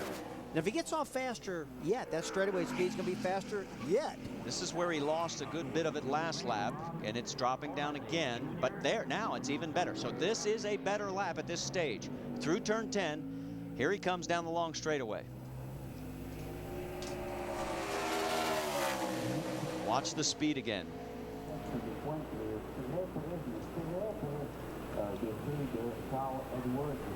Got to 168 again. This is what hurt him coming off these last 2 corners. Getting back up to speed. A lot less wheel spin there. This one could do it. This could put Mike on provisional pole. The checkered flag is out. He crosses the line and is your provisional pole sitter. 144.85 at top. 1 minute 44.85 seconds bumps Carl Edwards to number 2. Good job, everybody. It's about 7. Be better, but we're getting better. About 0.7 of a second faster than Carl Edwards. It's a good job out of him right there. Take a look at Jason Keller. We talked about how many races he has run. And in his career, you know, in the 12 road course races, he leads in one category. He has finished on the lead lap 9 times more than anybody else. But so he's still a rookie here. Hasn't won, but he's always around on that lead lap, it seems like. And yep, he's a rookie here, and he's got the stripes to prove it. Jason right now is 6th quickest. Time must be up because he's slowing her down a little bit. Yeah, the checker flag is out, and he has finished his run. So there you take a look at Mike Wallace as he's on his cool down lap, and right now, out of 25 cars that have taken times, you're looking at the man who's on provisional pole as he lights them up into turn number 1.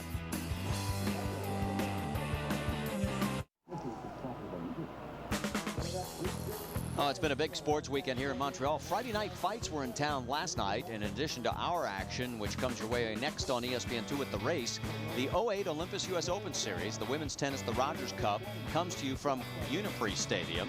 And don't miss it tonight at 11 p.m. and tomorrow at 5 Eastern here on ESPN2. So a lot of things going on as we take a look at the beautiful area of Montreal. Look at this crowd. Let's check in with Vince. He's caught up with our provisional pole sitter. Mike Wallace got out of the car, stood up, did, you know, the arms in the air, having some fun with it, but maybe not going to stick there, but still a pretty good run. Well, it's not going to stick, but I'm going to tell you what, for at least 3 or 4 minutes, I'm going to be in the pole here in Montreal. The fans have been wonderful, and my daughter Christy's over in the ARCA race in Pocono, and she qualified 4th, so she challenged me. You have to do better than that, which I probably won't, but good job to her. And we're just real happy for the whole Geico Toyota team. They did a great job, and you know, I still got a lot to learn about road racing. As long as we've done it off and on over the years, I do 1 or 2 things. I get the car slowed down too quick, or I don't get to slow down quick enough. But it's going to be fun for the race today. How about the braking and the technical aspect of it? Is that just a rhythm as you go lap after lap after lap? Well, I believe it is. And I want to thank Mark Goosen, who ran the Grand Am race and worked with this team at Yates Racing last year, along with Patrick Carpentier, for helping me yesterday, kind of giving me some pointers of, you know, you need to do this, you need to do that, and it picked up some speed. So the technical side from those guys helped me a lot, and I appreciate their help. A lot has been made of the Toyota getting the horsepower knocked down, but on this long straightaway, you still had the longest straightaway speed of any. Did you feel any difference? I don't know what you would have it to compare to, but you felt like you had plenty of power? No, I think we're about 16 horsepower down, to be honest with you. Answered like a true racer, right? Mike Wallace on the provisional pole. Great answer. Oh, we're 16 down. All right, let's take a look at group number 6. You got Brian Simo, who has done a lot of road course racing. There he is. Jason Leffler, Joey Logano, Ron Hornaday Jr., and Scott Wimmer. This will be a fun group to watch. Absolutely. Hornaday is going to be fun. I think he spent more time in the grass yesterday than he did on the pavement. David Hornaday's good in these road course races. Absolutely. I'm going to enjoy watching Hornaday, that's for sure, driving Kevin Harvick's car. But this guy right here, Brian Seymour, like you said, I mean, out of the West Coast, knows how to get around these road courses. He's awful good also. Been longtime friends with Boris Said, co-founder of No Fear, a longtime sponsor for Boris. He's involved with the company as well, and has had some success when he's managed to get behind the wheel. There's one of the things we've seen a lot of cars when they go into that corner, that front balance is right on the ground. And that one there, you could have had one of those gophers go underneath it and not hit it. Yeah, you want to get into turn 13 and all these corners under braking with that balance, that front portion of the car right on the ground. You can see that's about almost 2.5 inches off the ground, and that's not really what you want. But I've seen a lot of guys out there really getting the job done with that thing in the air too, Randy. So it's not that you have to have it. We just feel more comfortable nowadays seeing all these other cars as low as they are, that, hey, if you're lower, you're faster. Yeah, that's right. I'm willing to bet the cat that sits on the pole, that thing's going to be scraping the earth. Well, you can see right now Brian on his first hot lap and is a second off the pace and increasing. You know, you got to, when you go out there to qualify, guys, you kind of got to build your courage up, get your rhythm back, and after you're about your second lap and your tires are sticking better, you kind of got a better idea. Now take a look at the balance on this car, a little bit lower to the ground. Not right there, he's under throttle a little bit. Let's watch that car under braking in some of the corners, and we'll see probably a much different look. Of course, Hornaday second in the Truck Series Points Championship. There's that look that you were talking about going into the corner. It looks like he's on pace on his first lap to be very close to the front. Once he gets his rhythm, the second and third lap, he'll be fine. Maybe kick the rear end off underneath it, slam that nose to the ground. Hornaday's pretty aggressive driver. That's turn 6. Coming off of turn 7 right now. Pretty hard corner to negotiate. Randy, that corner, turn 6, is almost tighter than a 90-degree turn. It looks that way. It's like you almost go backwards a little bit. And you notice he lost 0.2 of a second there, and because of it, he didn't get off of it well. He lost another 10th down the straightaway. That's one of the things that when you talk to the Scott Pruitts and the Ron Fellows and the guys that are so good, if you mess up one corner, you hit the rumble strips the wrong way, it just kills that whole section of the racetrack. Let's take a look at the front of this 33 car. When he gets down the end of this long straightaway under braking going into 13, we'll probably see that nose really on the ground. A lot of the fast cars, they look that way. We'll check on high speed. I mean, this is a great motor from Pro Motor. Right there, he's 165. I got that nose pretty far down, 165 miles, now about 3 miles per hour off of Mike Wallace's speed so far. So, and you know, many things can happen. He maybe didn't drive it in as deep into the corner, which will kill the straightaway speed also. There he is, missing by about 0.3 of a second, but Hornaday moves to the number 2 position, right behind Mike Wallace, and Jason Leffler has now moved to the number 3 position, bumping Carl Edwards to 4th, and Joey Logano now is in 5th, and Logano out on the track right now, as is Jason. Later last night, before I left, I happened to be talking to Max Pappas, and right around the corner was Joey and his dad. And I said, hey, Max, can you do me a favor? He goes, what's that? I said, I just got done talking to Joey, and he's having some difficulties trying to figure out what curbs to hit and which ones not to hit. So I brought Max over, introduced him to Joey, and obviously it helped because Joey did pick up a lot. Wait a minute. Max drives for me. He's not supposed to be giving no secrets away. What's going on? I didn't tell you that, did I? You started that. Race car drivers help everybody. That's true. Ooh, a little wheel hop. You hear that? Yep. That's when the rear wheels kind of start jumping across the racetrack. And been a lot of guys in practice having that problem. So that's going to be something we'll see in today's race probably. And Jason's coming across the line with another lap complete and a half a second off pole. So he'll stay in the number 3 position right now in the Great Clips Toyota. All right, we talked a little bit about Joey Logano. Let's take a look at the 18-year-old from Connecticut as he is on another hot lap. Currently, he is shown in the 5th position, his best lap at minute 45.8. That's something I've been paying attention to. You just heard the guy say, okay, what's your water temp? 545 P4. When you take and you go, it's a crapshoot to put the tape on the car to go 2 laps and not really overcook the motors. Let's get more from pit lane on Joey Logano from Jackaroo. Marty, remember in final practice yesterday, Joey Logano got up just like he did there up on the curbing. I talked to him just before the race, just before this qualifying session. I said, what's been the biggest challenge? And he said, to know how far I can go up on the curbing. He said, when I sheared that front valence off, he says, I was on the inside and got forced to the point where I had my wheels fall off the curbing. He was astounded at how high the curbing is here. And he said, that's the biggest thing. You have to know where the outside of the envelope is. And he said, I'm still trying to find the envelope, let alone get to the outside of it. Well, I'll tell you, he is right now better at this stage than anybody else. Mike Wallace's run, he's 7/10 quicker than Mike's best lap. And can he hold on to this? This is a tricky area coming into the hairpin. Yeah, Joey put a lot of focus into this race. I mean, yesterday in practice, he looked really good. You can see right now, he's about 0.2 of a second faster than Mike. Car looks good out there on the racetrack. Looked like he gave up a lot under braking into the hairpin. Let's watch the speed now. Here's another one of the Toyotas. 165. Yeah, that's pretty comparable to a lot of the cars. Mike's was just pretty high. I mean, he really sailed it down in the corner. Keep an eye on this. He is underneath Mike Wallace's time, and he's going to get the white flag. So he's got one more chance, and it looks like this one's going to do it.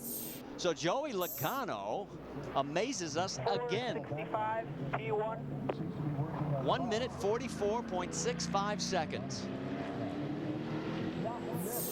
And this is a car that won Mexico City with Kyle Busch in it, I believe. Take a look at Scott Wimmer right now. Wimmer currently in the 9th position. His best lap at a minute 46 and change.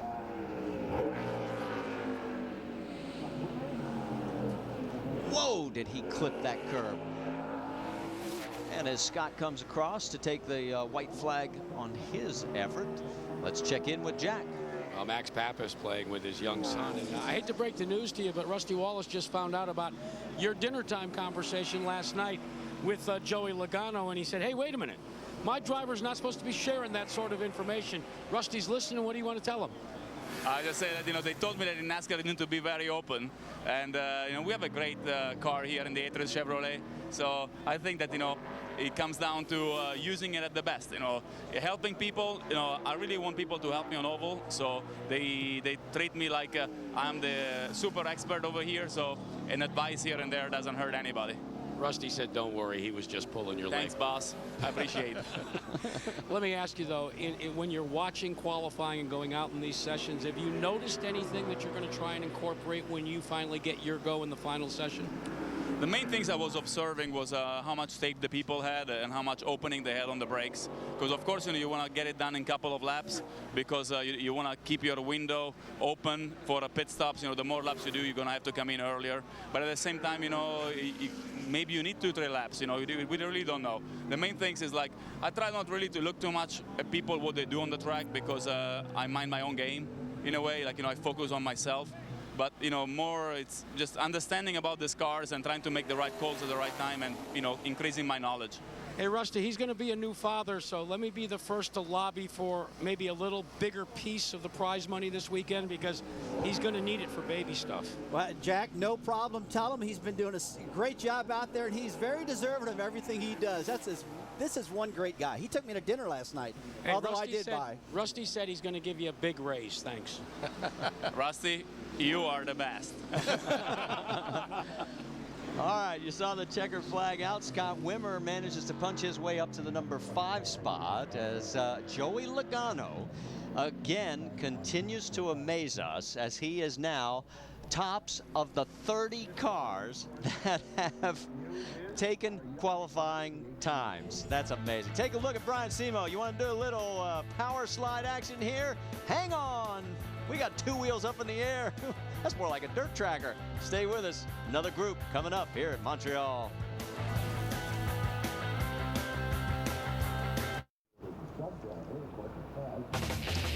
Back here at Circuit Gilles Villeneuve in Montreal, Quebec. Let's take a look at the news and notes from this week. And of course, you probably heard by now, NASCAR has announced that Mexico City will not be part of the 09 Nationwide Series schedule. NASCAR said the strategy all along was to introduce NASCAR racing. And now with the Mexico Series featuring 14 events at 9 different venues, they're encouraged by the development of Mexican drivers that they hope to see them advance into the 3 National Series.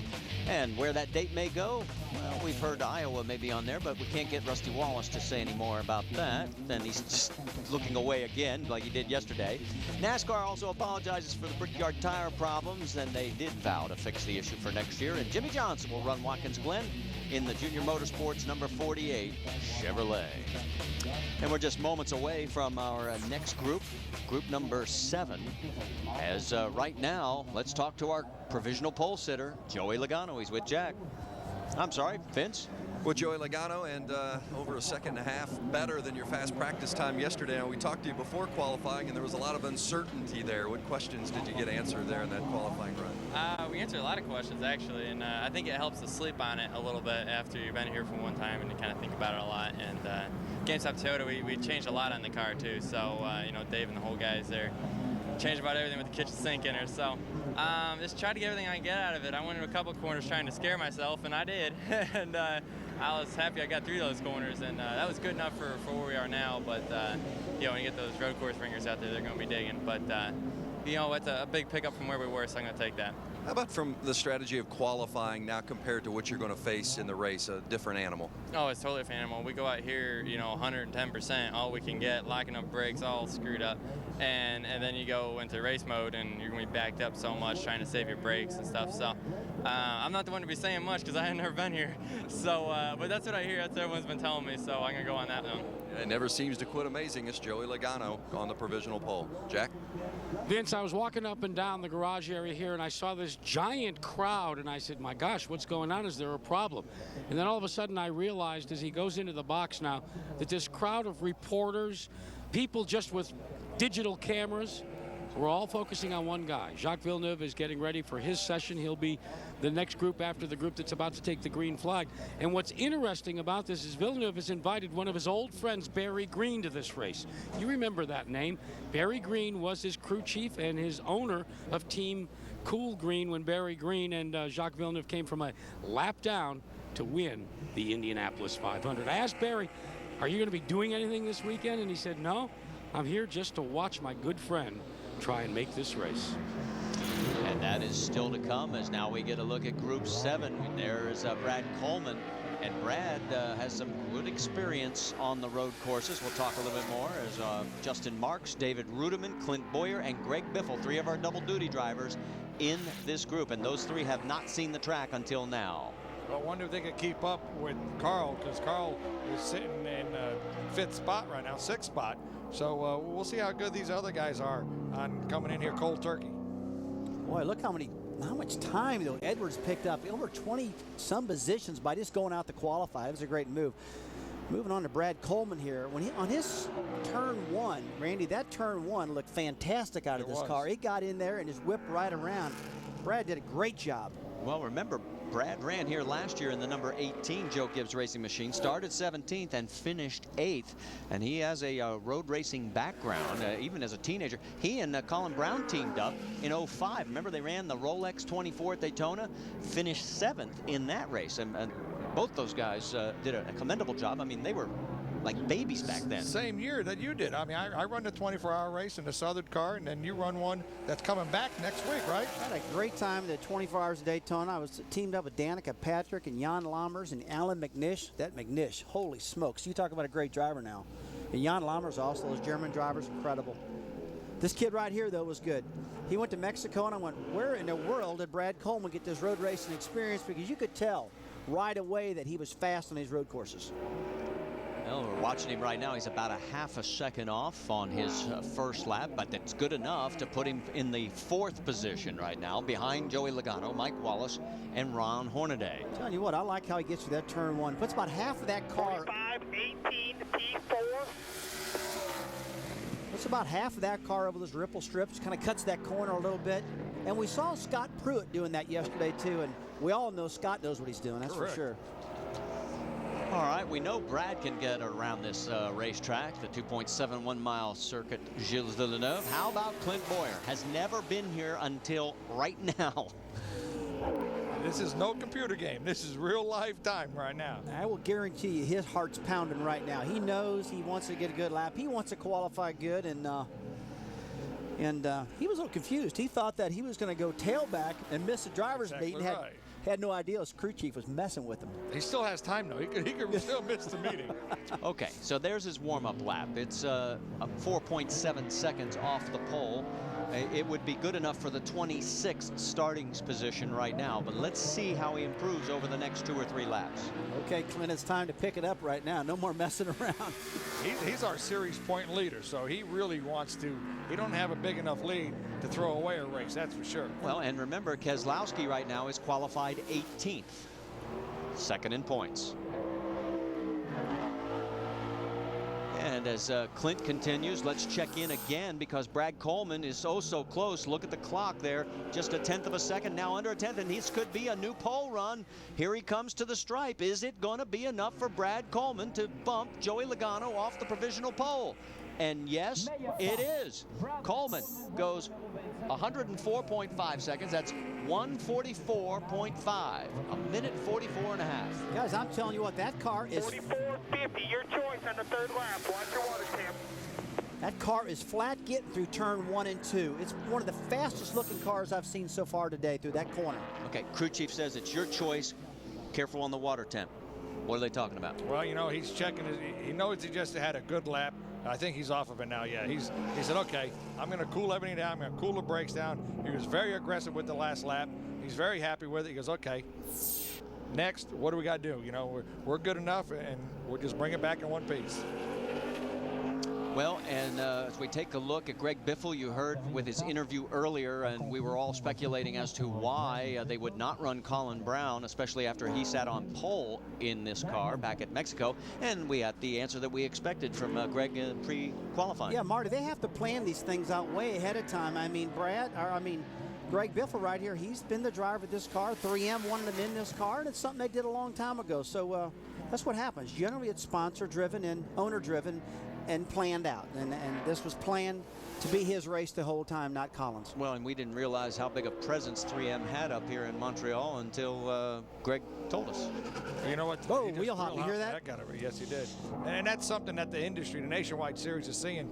People say, how come they have the Cup guys in the Nationwide Series? It's all sponsor-driven. These guys, not only do they want to put the names on the cards in the Nationwide day, but they want a hospitality on Sunday to schmooze with all the other sponsors also. All right, here's another one of our guys who likes the road courses, Justin Marks, and take a look as he is close by a 1/10 of a second. He is off of the pole. Full-time truck competitor in a Germain truck. Yep.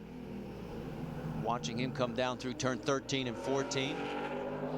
And Braun Racing has done such a great job. They've had a variety of all different kinds of drivers this year in these cars. He gets the white flag. He's going to be about 4/10 of a second off on this lap. He's currently in the 6th position. Actually, now moving up to the number 5 position with that lap. But still about a half a second off of Brad Coleman's provisional pole. 44.9.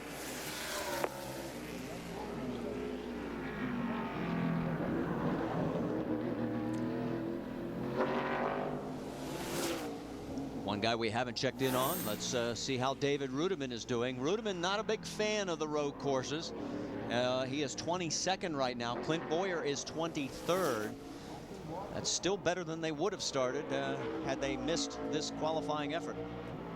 And they know they have a good car. I talked to Jerry Baxter, the crew chief, and Chris Cook. He's like, at the end of practice, because this car handled better than a Southwest Tour car that he's driven, the best driving stock car that Chris Cook has ever driven. Let's get more on David Rudiman. Jackaroot. Marty, race car drivers are quirky. What the heck? You're sitting next to two of them upstairs there. David Rudiman arrived, and you saw it.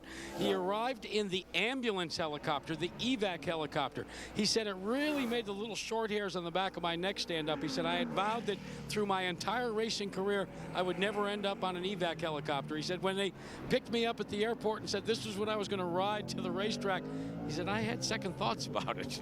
It's not really that bad, Jack. I've been in those medical helicopters many, many times when y'all broke up, beat up, black and blue. They're very, very nice to you on those helicopters when you're hurt. Well, I would rather go to a racetrack in one than leave in one. And you see the landing pad. It's out there in the Olympic Basin. That's where 1976 rowing championships were held for the Montreal Olympics. How about that, Marty? You go and you crash your car and you get in a helicopter. Now you're going to drown, right? Hopefully not.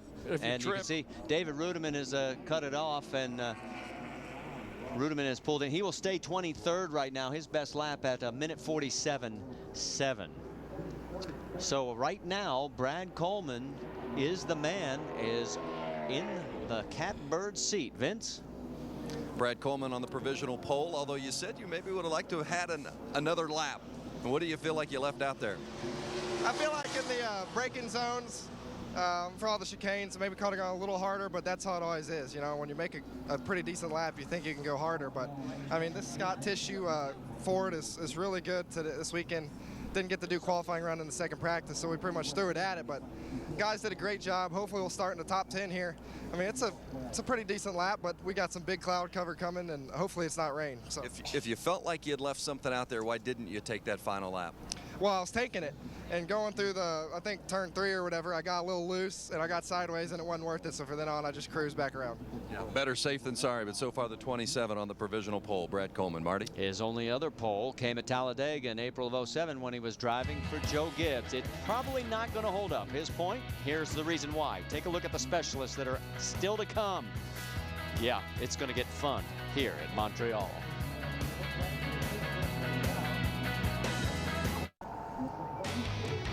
Okay, so you say you want to have some fun in Montreal, Canada.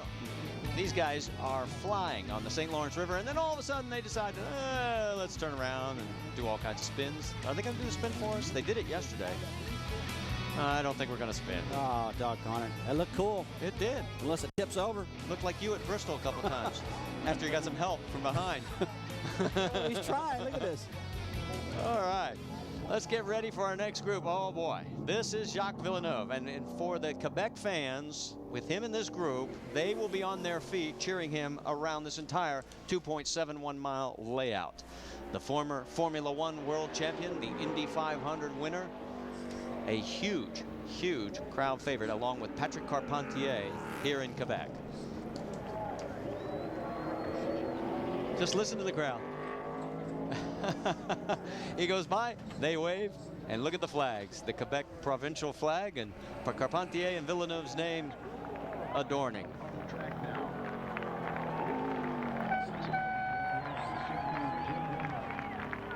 This is the closest NASCAR will come to F1 type nationalism, where you'll see the different country flags, and boy, they will be cheering for their two guys louder than anybody else today.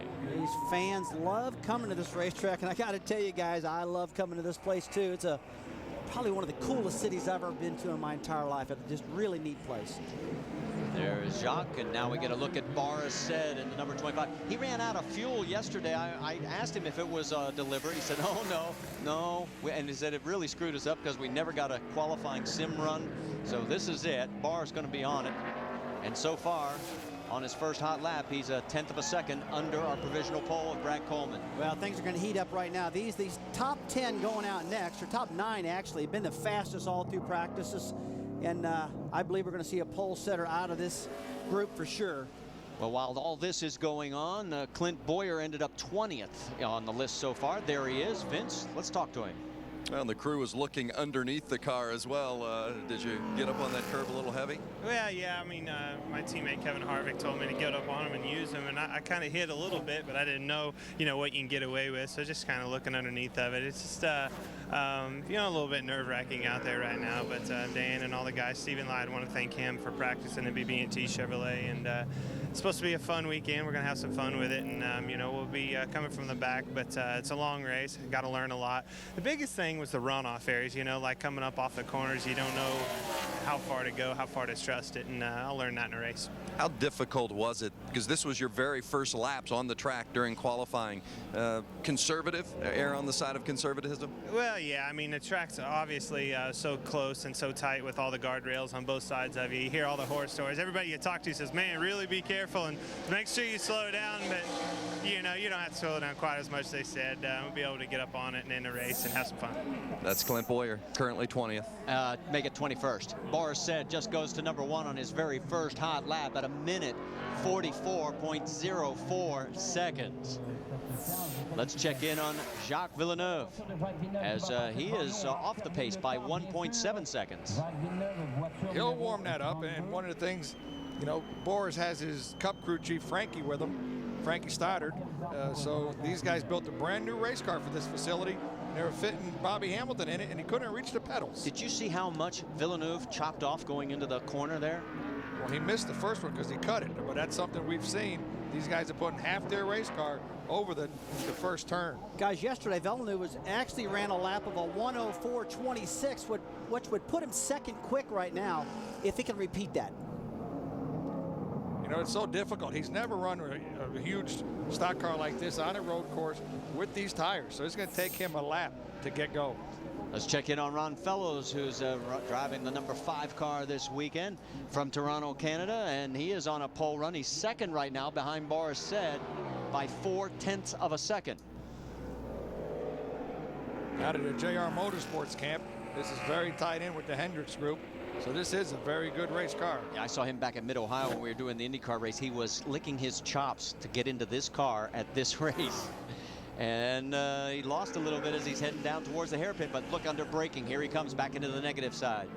That's something these road course guys are so good at feeling the brakes. And that's something I've learned in that 24-hour race, the difference. You get to feel the brakes. These guys are so in tune with their brake systems in these cars. It's amazing. Well, there's one thing I can tell you right now. They might be on the brakes right now, but they can't be on the brakes near this hard in the race. All the drivers tell me if they drive the car hard, they can tear the brakes off these cars in about 7 laps. So they got to use a lot of management once this race starts. This could be pole. Take a look. It's going to be 2/10 so far. Better. Here comes the stripe. And Ron Fellows moves to the number 1 spot. And you heard him? Where are we at? Bars wants to know where they're at. Right now.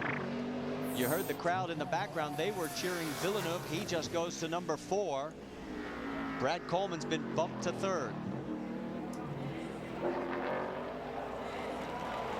And there's still a group to go. We're going to be seeing a lot of green going out here. I think the next couple of laps and also the next group. All right, let's check in with Boris Said again, as Boris is still on another hot lap.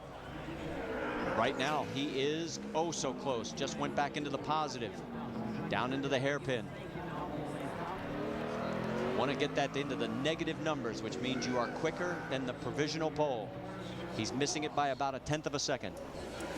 Okay, this is the professor. He teaches a lot of people how to road race. Taught my son, Steven. Spent about 5 road races teaching Steven and teach many, many drivers. And sometimes he says I teach these guys too good. Tell you what, he's going to need some help here. He's about 0.4 of a second off. He's laying it out, but I don't think this is going to make it. Comes across the stripe, no help. He'll stay in the number 2 spot. 1:43.90, second quick. Fellows is top of the 60. All right, that's it. Sorry. So you see what happens to the 25 as he is going to let it breathe. He'll stay in the number 2 position. Looking now at Ron Fellows, who gets the white flag, and he misses as he goes to number 1 as a 103.69. Boris is number 2. He stays in the number 1 position, I should Plug it say. in 4th gear if you can. Just save us all the fuel that you can, bud. Take a look. P1? 10-4. 10-4. Good job, my man. That's the way Bubbles does it. Take a look at Stephen Wallace. You got to be proud here, Dad. He's in the number 3 spot now. Third quick, yeah, he's got a great car. He had a big problem yesterday with a big explosion with a rear end drive shaft problem, but they put a whole new undercarriage in his car, and it looks good right now. It looks like he's going to shut it down. He was closing in on a 22 car there and shut the car down, but looks good right now. Yeah, and the white flag has been out. And the 5-hour Energy Chevrolet looks like third will be where he ends up out of the group with only 4 more cars to go. He was 9th quickest yesterday in the final practice. Yes, sir. And you know, I went over that. This race team has done a great job getting this car back together. All right, let's take a look at Jacques Villeneuve and listen to the crowd if this holds up, because he's 0.3 of a second quicker, and this is a good lap for him. This will count. Villeneuve 5th right now. Boy, if he can make it through turn 13 and 14, he's got a pole run right now. Let's see. Okay, let's just sit back and let the crowd tell us whether or not he gets it.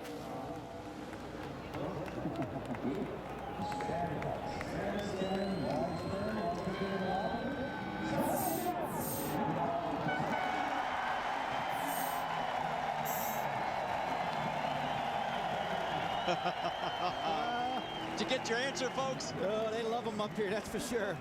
Man, he got that thing around there fast. This dude was smoking around this racetrack. 1:43.58 seconds by a full 10th over Ron Fellows.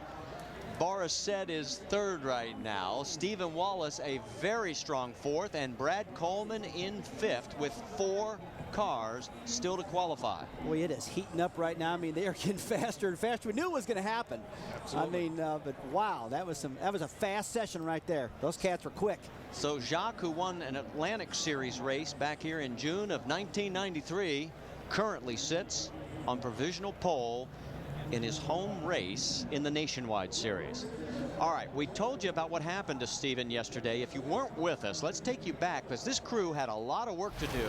Take us through this, Rusty. Right, he comes off the corner and he tells me they grab high gear, and as soon as he grabbed high gear, it spun the drive shaft out. And what happens, a ring gear broke in the back of the car, jammed up in the pinion gear, blew the whole pinion out of the front of the third member, took the drive shaft. The drive shaft actually hit Stephen in the leg, put a big bruise on his leg, destroyed the interior, over-revved the motor to 10,000 RPM when it happened. They stayed here late last night rebuilding this entire car. A seat had to come out of it, a drive shaft, a motor, a rear end, an interior. It tore the interior out of the car. So with the motor change, he's still going to have to go to the back to start the race. Still got to go tailback, but boy, what a great qualifying run out of Steve. 4th. All right, take a look at your provisional pole sitter. You want to talk about driving the wheels off? Jacques Villeneuve does it for the hometown fans in Montreal.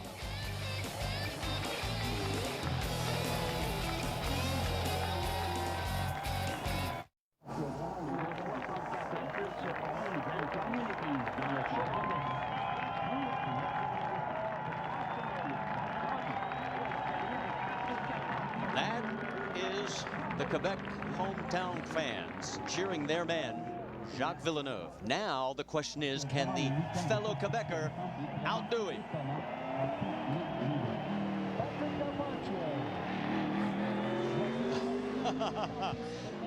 We were just talking during the break, and we were saying, okay, who are we picking for pole? I'm going with Carpentier because of this rivalry to get to win the fans over. Here's my pole shot. It's a cool car. It gives me goosebumps. The thing is the king. Well, he was about 0.3 of a second faster than anybody in practice yesterday, Marcus was, so you can't bet against him, that's for sure. And these 4 guys coming at you right now, Marcus Ambrose, Max Pappas, Scott Pruitt, and Patrick Carpentier, they were the leader of the bunch yesterday.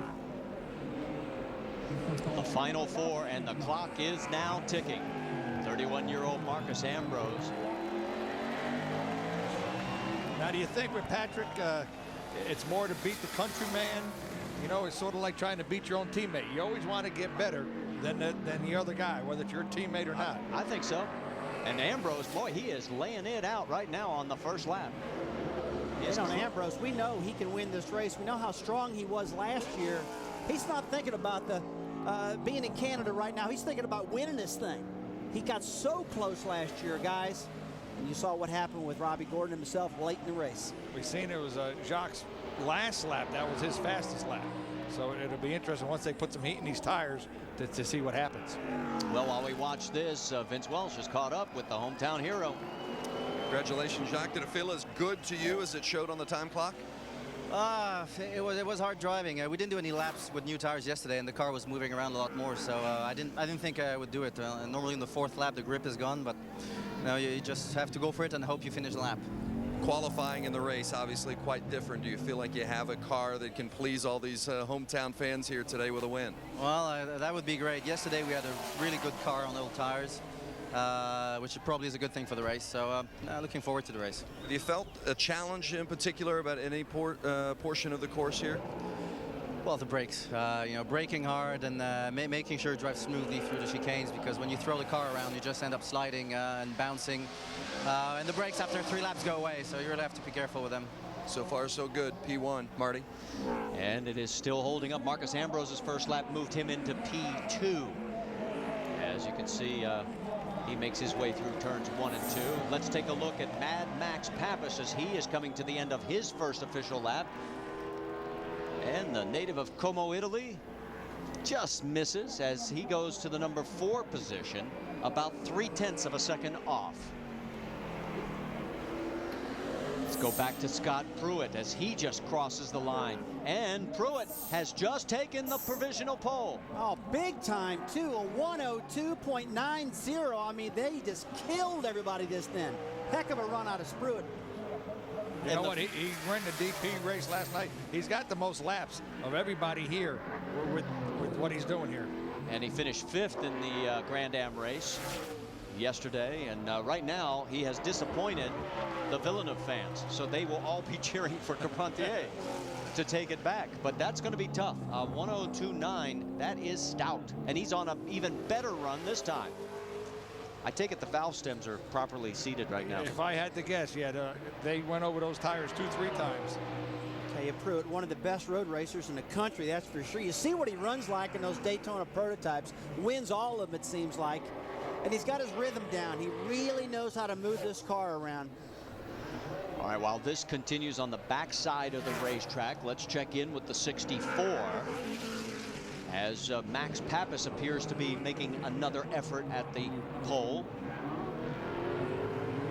There he comes as he is 0.2 of a second, but he is closer to the finish line now, heading down for turn 13. Oh, look at that car right on the ground. The car looks great right now. 0.3 faster than Pruitt. I mean, that's incredible how fast these guys are going. Got a little wheel spin coming out of the final corner. Here he comes, Pappas. The only other driver in the group, and he is going to go to P1 as he bumps him. But it might not be for long because Pruitt's right behind him. He's the only other driver in this group without a pole in the series. His best start was 2nd last year here.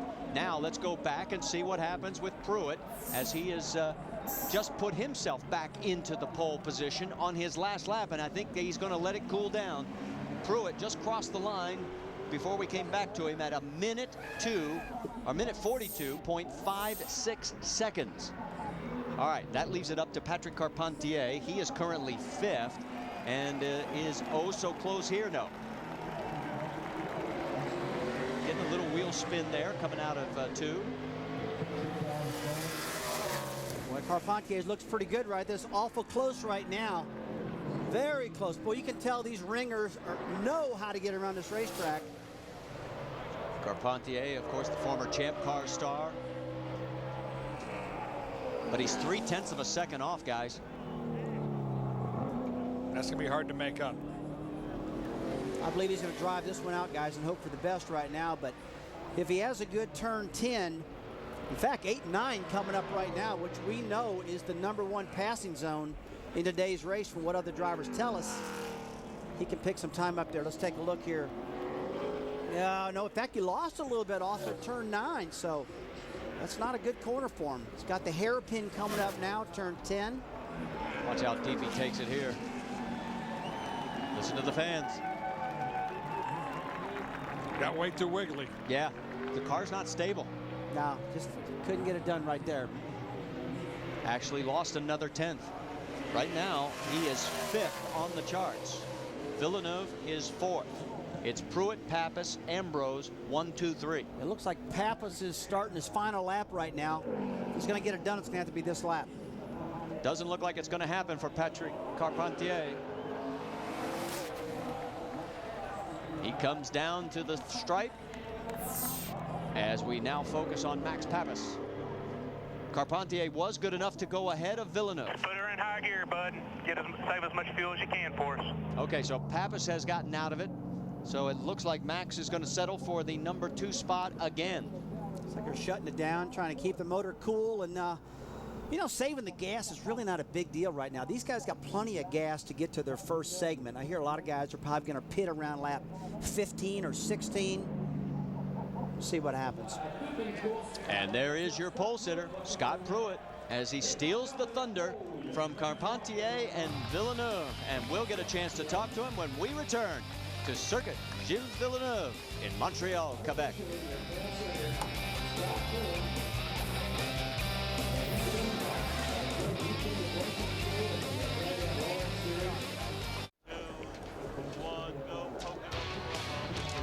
Well, after his win last weekend, can Jimmy Johnson make another statement, or will the always dangerous Kyle Busch answer back? The NASCAR Sprint Cup Series at Pocono, presented by Cheez-It. It's on ESPN tomorrow, and our coverage begins with NASCAR Countdown at 1 o'clock Eastern. And as you look at old Montreal in the distance, first settled in 1611. Right now, we're going to talk about 2009 and our pole sitter for today's race. Vince is with him. Scott Pruitt was on pole for the sports car race here yesterday, on pole for the NASCAR Nationwide Series race today, getting a congratulations from Brad Parrott, crew chief. Did you get it all out there? How did this run today? You know, the Fastenal car's good. I mean, we had it on a track yesterday. It was fast. We just been working on race stuff. We ran a lot of fast laps. So it's when the car's good, you don't feel like you're driving it like crazy. You know, the car was nice and tidy, got good traction. I had my family at home. And everything went good. I mean, I can't say enough about the Dodge. I mean, we had good power. It feels like we had a little bit more acceleration than we did down in Mexico. So we'll see. Expectations for this team very high here at this event. Anything less than a victory today leave you unsatisfied? That's been kind of the name of my game for a while, you know. But I think we have a good chance. I mean, a lot of it is getting to that last 10 laps to really go racing hard and with a car that's I think get the job done. So we're going to try and make smart calls in the pits, and I'm going to try and make smart calls on the track, and hopefully we're in there to go racing at the end. So far, so good. He'll start from position 1 today, Marty. Yeah, before the phones light up, I realized I just gave him the pole for next year. I said 2009. I was looking at the scoring monitor at the top 10. Oh, it's nice to space out every now and then. Take a look at our starting positions in the top 7, pretty much our road course specialists, or ringers as we like to call it. And best in class, your boy Stephen Wallace. Yeah, thank you very much. Appreciate that. Yeah, I'm real proud of him. The rest of them are ringers. He did a good job. But look at Joey Logano. 10th quick, never been here before. Great job out of Joey. And a good run for Brad Coleman as well. Let's take a look at the next couple of rows, because some interesting runs by some people. There's Greg Biffle and Carl Edwards, double-duty drivers, coming in at the last minute. Jumped in these race cars right at qualifying. They had 4 laps on the racetrack to get themselves in the top 20. These guys are professionals, and they're good. Take a look a little bit further back, and there you see second in the points, Brad Keselowski starting right in front of points leader Clint Boyer. They're going to be able to keep an eye on each other. Yeah, Boyer starting 29th. It could have been 43rd, so he made a big gain by getting in that car to qualify. And as we move a little bit further back, there's David Rudiman, as not a big fan of the road courses. He'll have his work cut out for him, as he'll have to work his way up from row number 16. And the rest of the field is Stan Barrett, Trevor Boyes, and Morgan Shepherd, with Kevin O'Connell, the only car going home. Stay with us, as we've still got more from Montreal, and we're going to be heading back to Pocono as well to get an update from there from Dr. Jerry Punch and all the gang.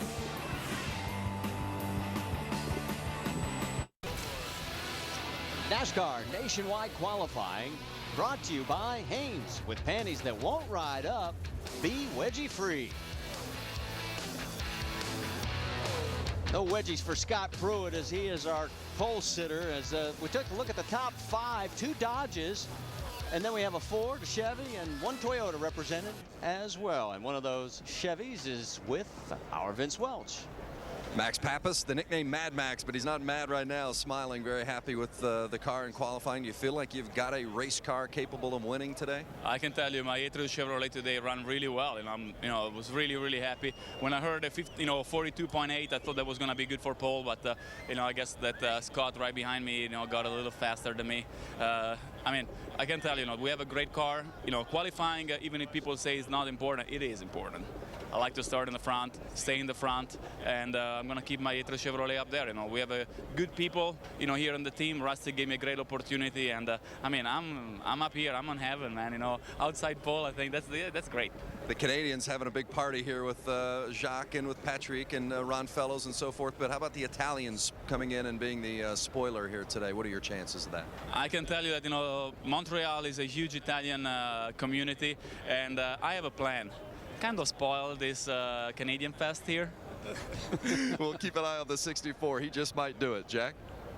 Well, we're here with Patrick Carpentier, and I was sharing with him what Max just said about the Italian people here and how they wanted to spoil the Canadians. Was there anything left in that subway car? I think there might have been on the next lap. I'm not sure for the pole. But when you're starting to slide and use all the brakes here, it's so important to have the brakes in the race and the tires under you. And I just want to stop. Last year we had the pole, but this year I'd like to win the race. So I want to focus on that a bit more. And what's it going to take to win the race? Here I've learned that just to be there at the end, you stand a good chance of winning it. So it's an exciting race. There's going to be some push and shove. And if we're there at the end, I think we got a good shot. But there's going to be about 5-10 guys that have a good shot at winning it. Let's talk for a moment about fuel strategy, because this is going to be one of those races. Carl Edwards giving you some congratulations there, or maybe wishing you bad luck. I'm not sure. But have you thought through this? Do you want to pit early and then have your last pit stop? It looks to me like it'll be a 2 pit stop race. Yeah, we got less the size of the fuel tanks less than last year, so it's more critical, and that's why we stopped a lap early. But we think we should be okay. The window is very small. As long as the rain doesn't come into play, then it should be good. But we really got to stop. We got 2-3 laps where we got to stop in, and then after that it's done. Last year we made the mistake of stopping at the wrong time, so we're lucky at the end because Robbie Gordon was there to clean the whole thing up, so he kind of helped us quite a bit. But this year is not there. So. Hey guys, Patrick told me before he went on the air he wanted to be a rock star, so I'm going to get him a guitar hero, because already here in Canada he is a rock star. Yeah, that's for sure, Jack. One note here, Ron Fellows and Joey Logano are the only drivers in the top 10 qualifiers with wins this year in the Nationwide Series. So talk about the double duty guys. We've talked about the fact that they were able to make it down here because of the rain in Pocono, and it will help, especially somebody like Greg Biffle, Carl Edwards. Look how much further forward in the field they will be starting. Hurts a little bit for David Reagan and David Rudiman, although at least they got a few laps, and now they know what they're looking at. We heard Mad Max say qualifying does matter. So these guys coming back from Pocono to here to qualify, it is going to help their chances this afternoon. If you start up in front of this pack, you don't have to drive so hard to get that thing through the pack. And right now, the race is going to start shortly, and it's all about managing those brakes and staying on course. All right, so our stage is set. The biggest unknown will be the weather, and we're going to be keeping tabs on that as if the rain rolls in, will we see our first ever NASCAR race with rain tires? That will be the question we'll keep tabs on. And speaking of the wet, that young man's getting pretty wet out there in the river.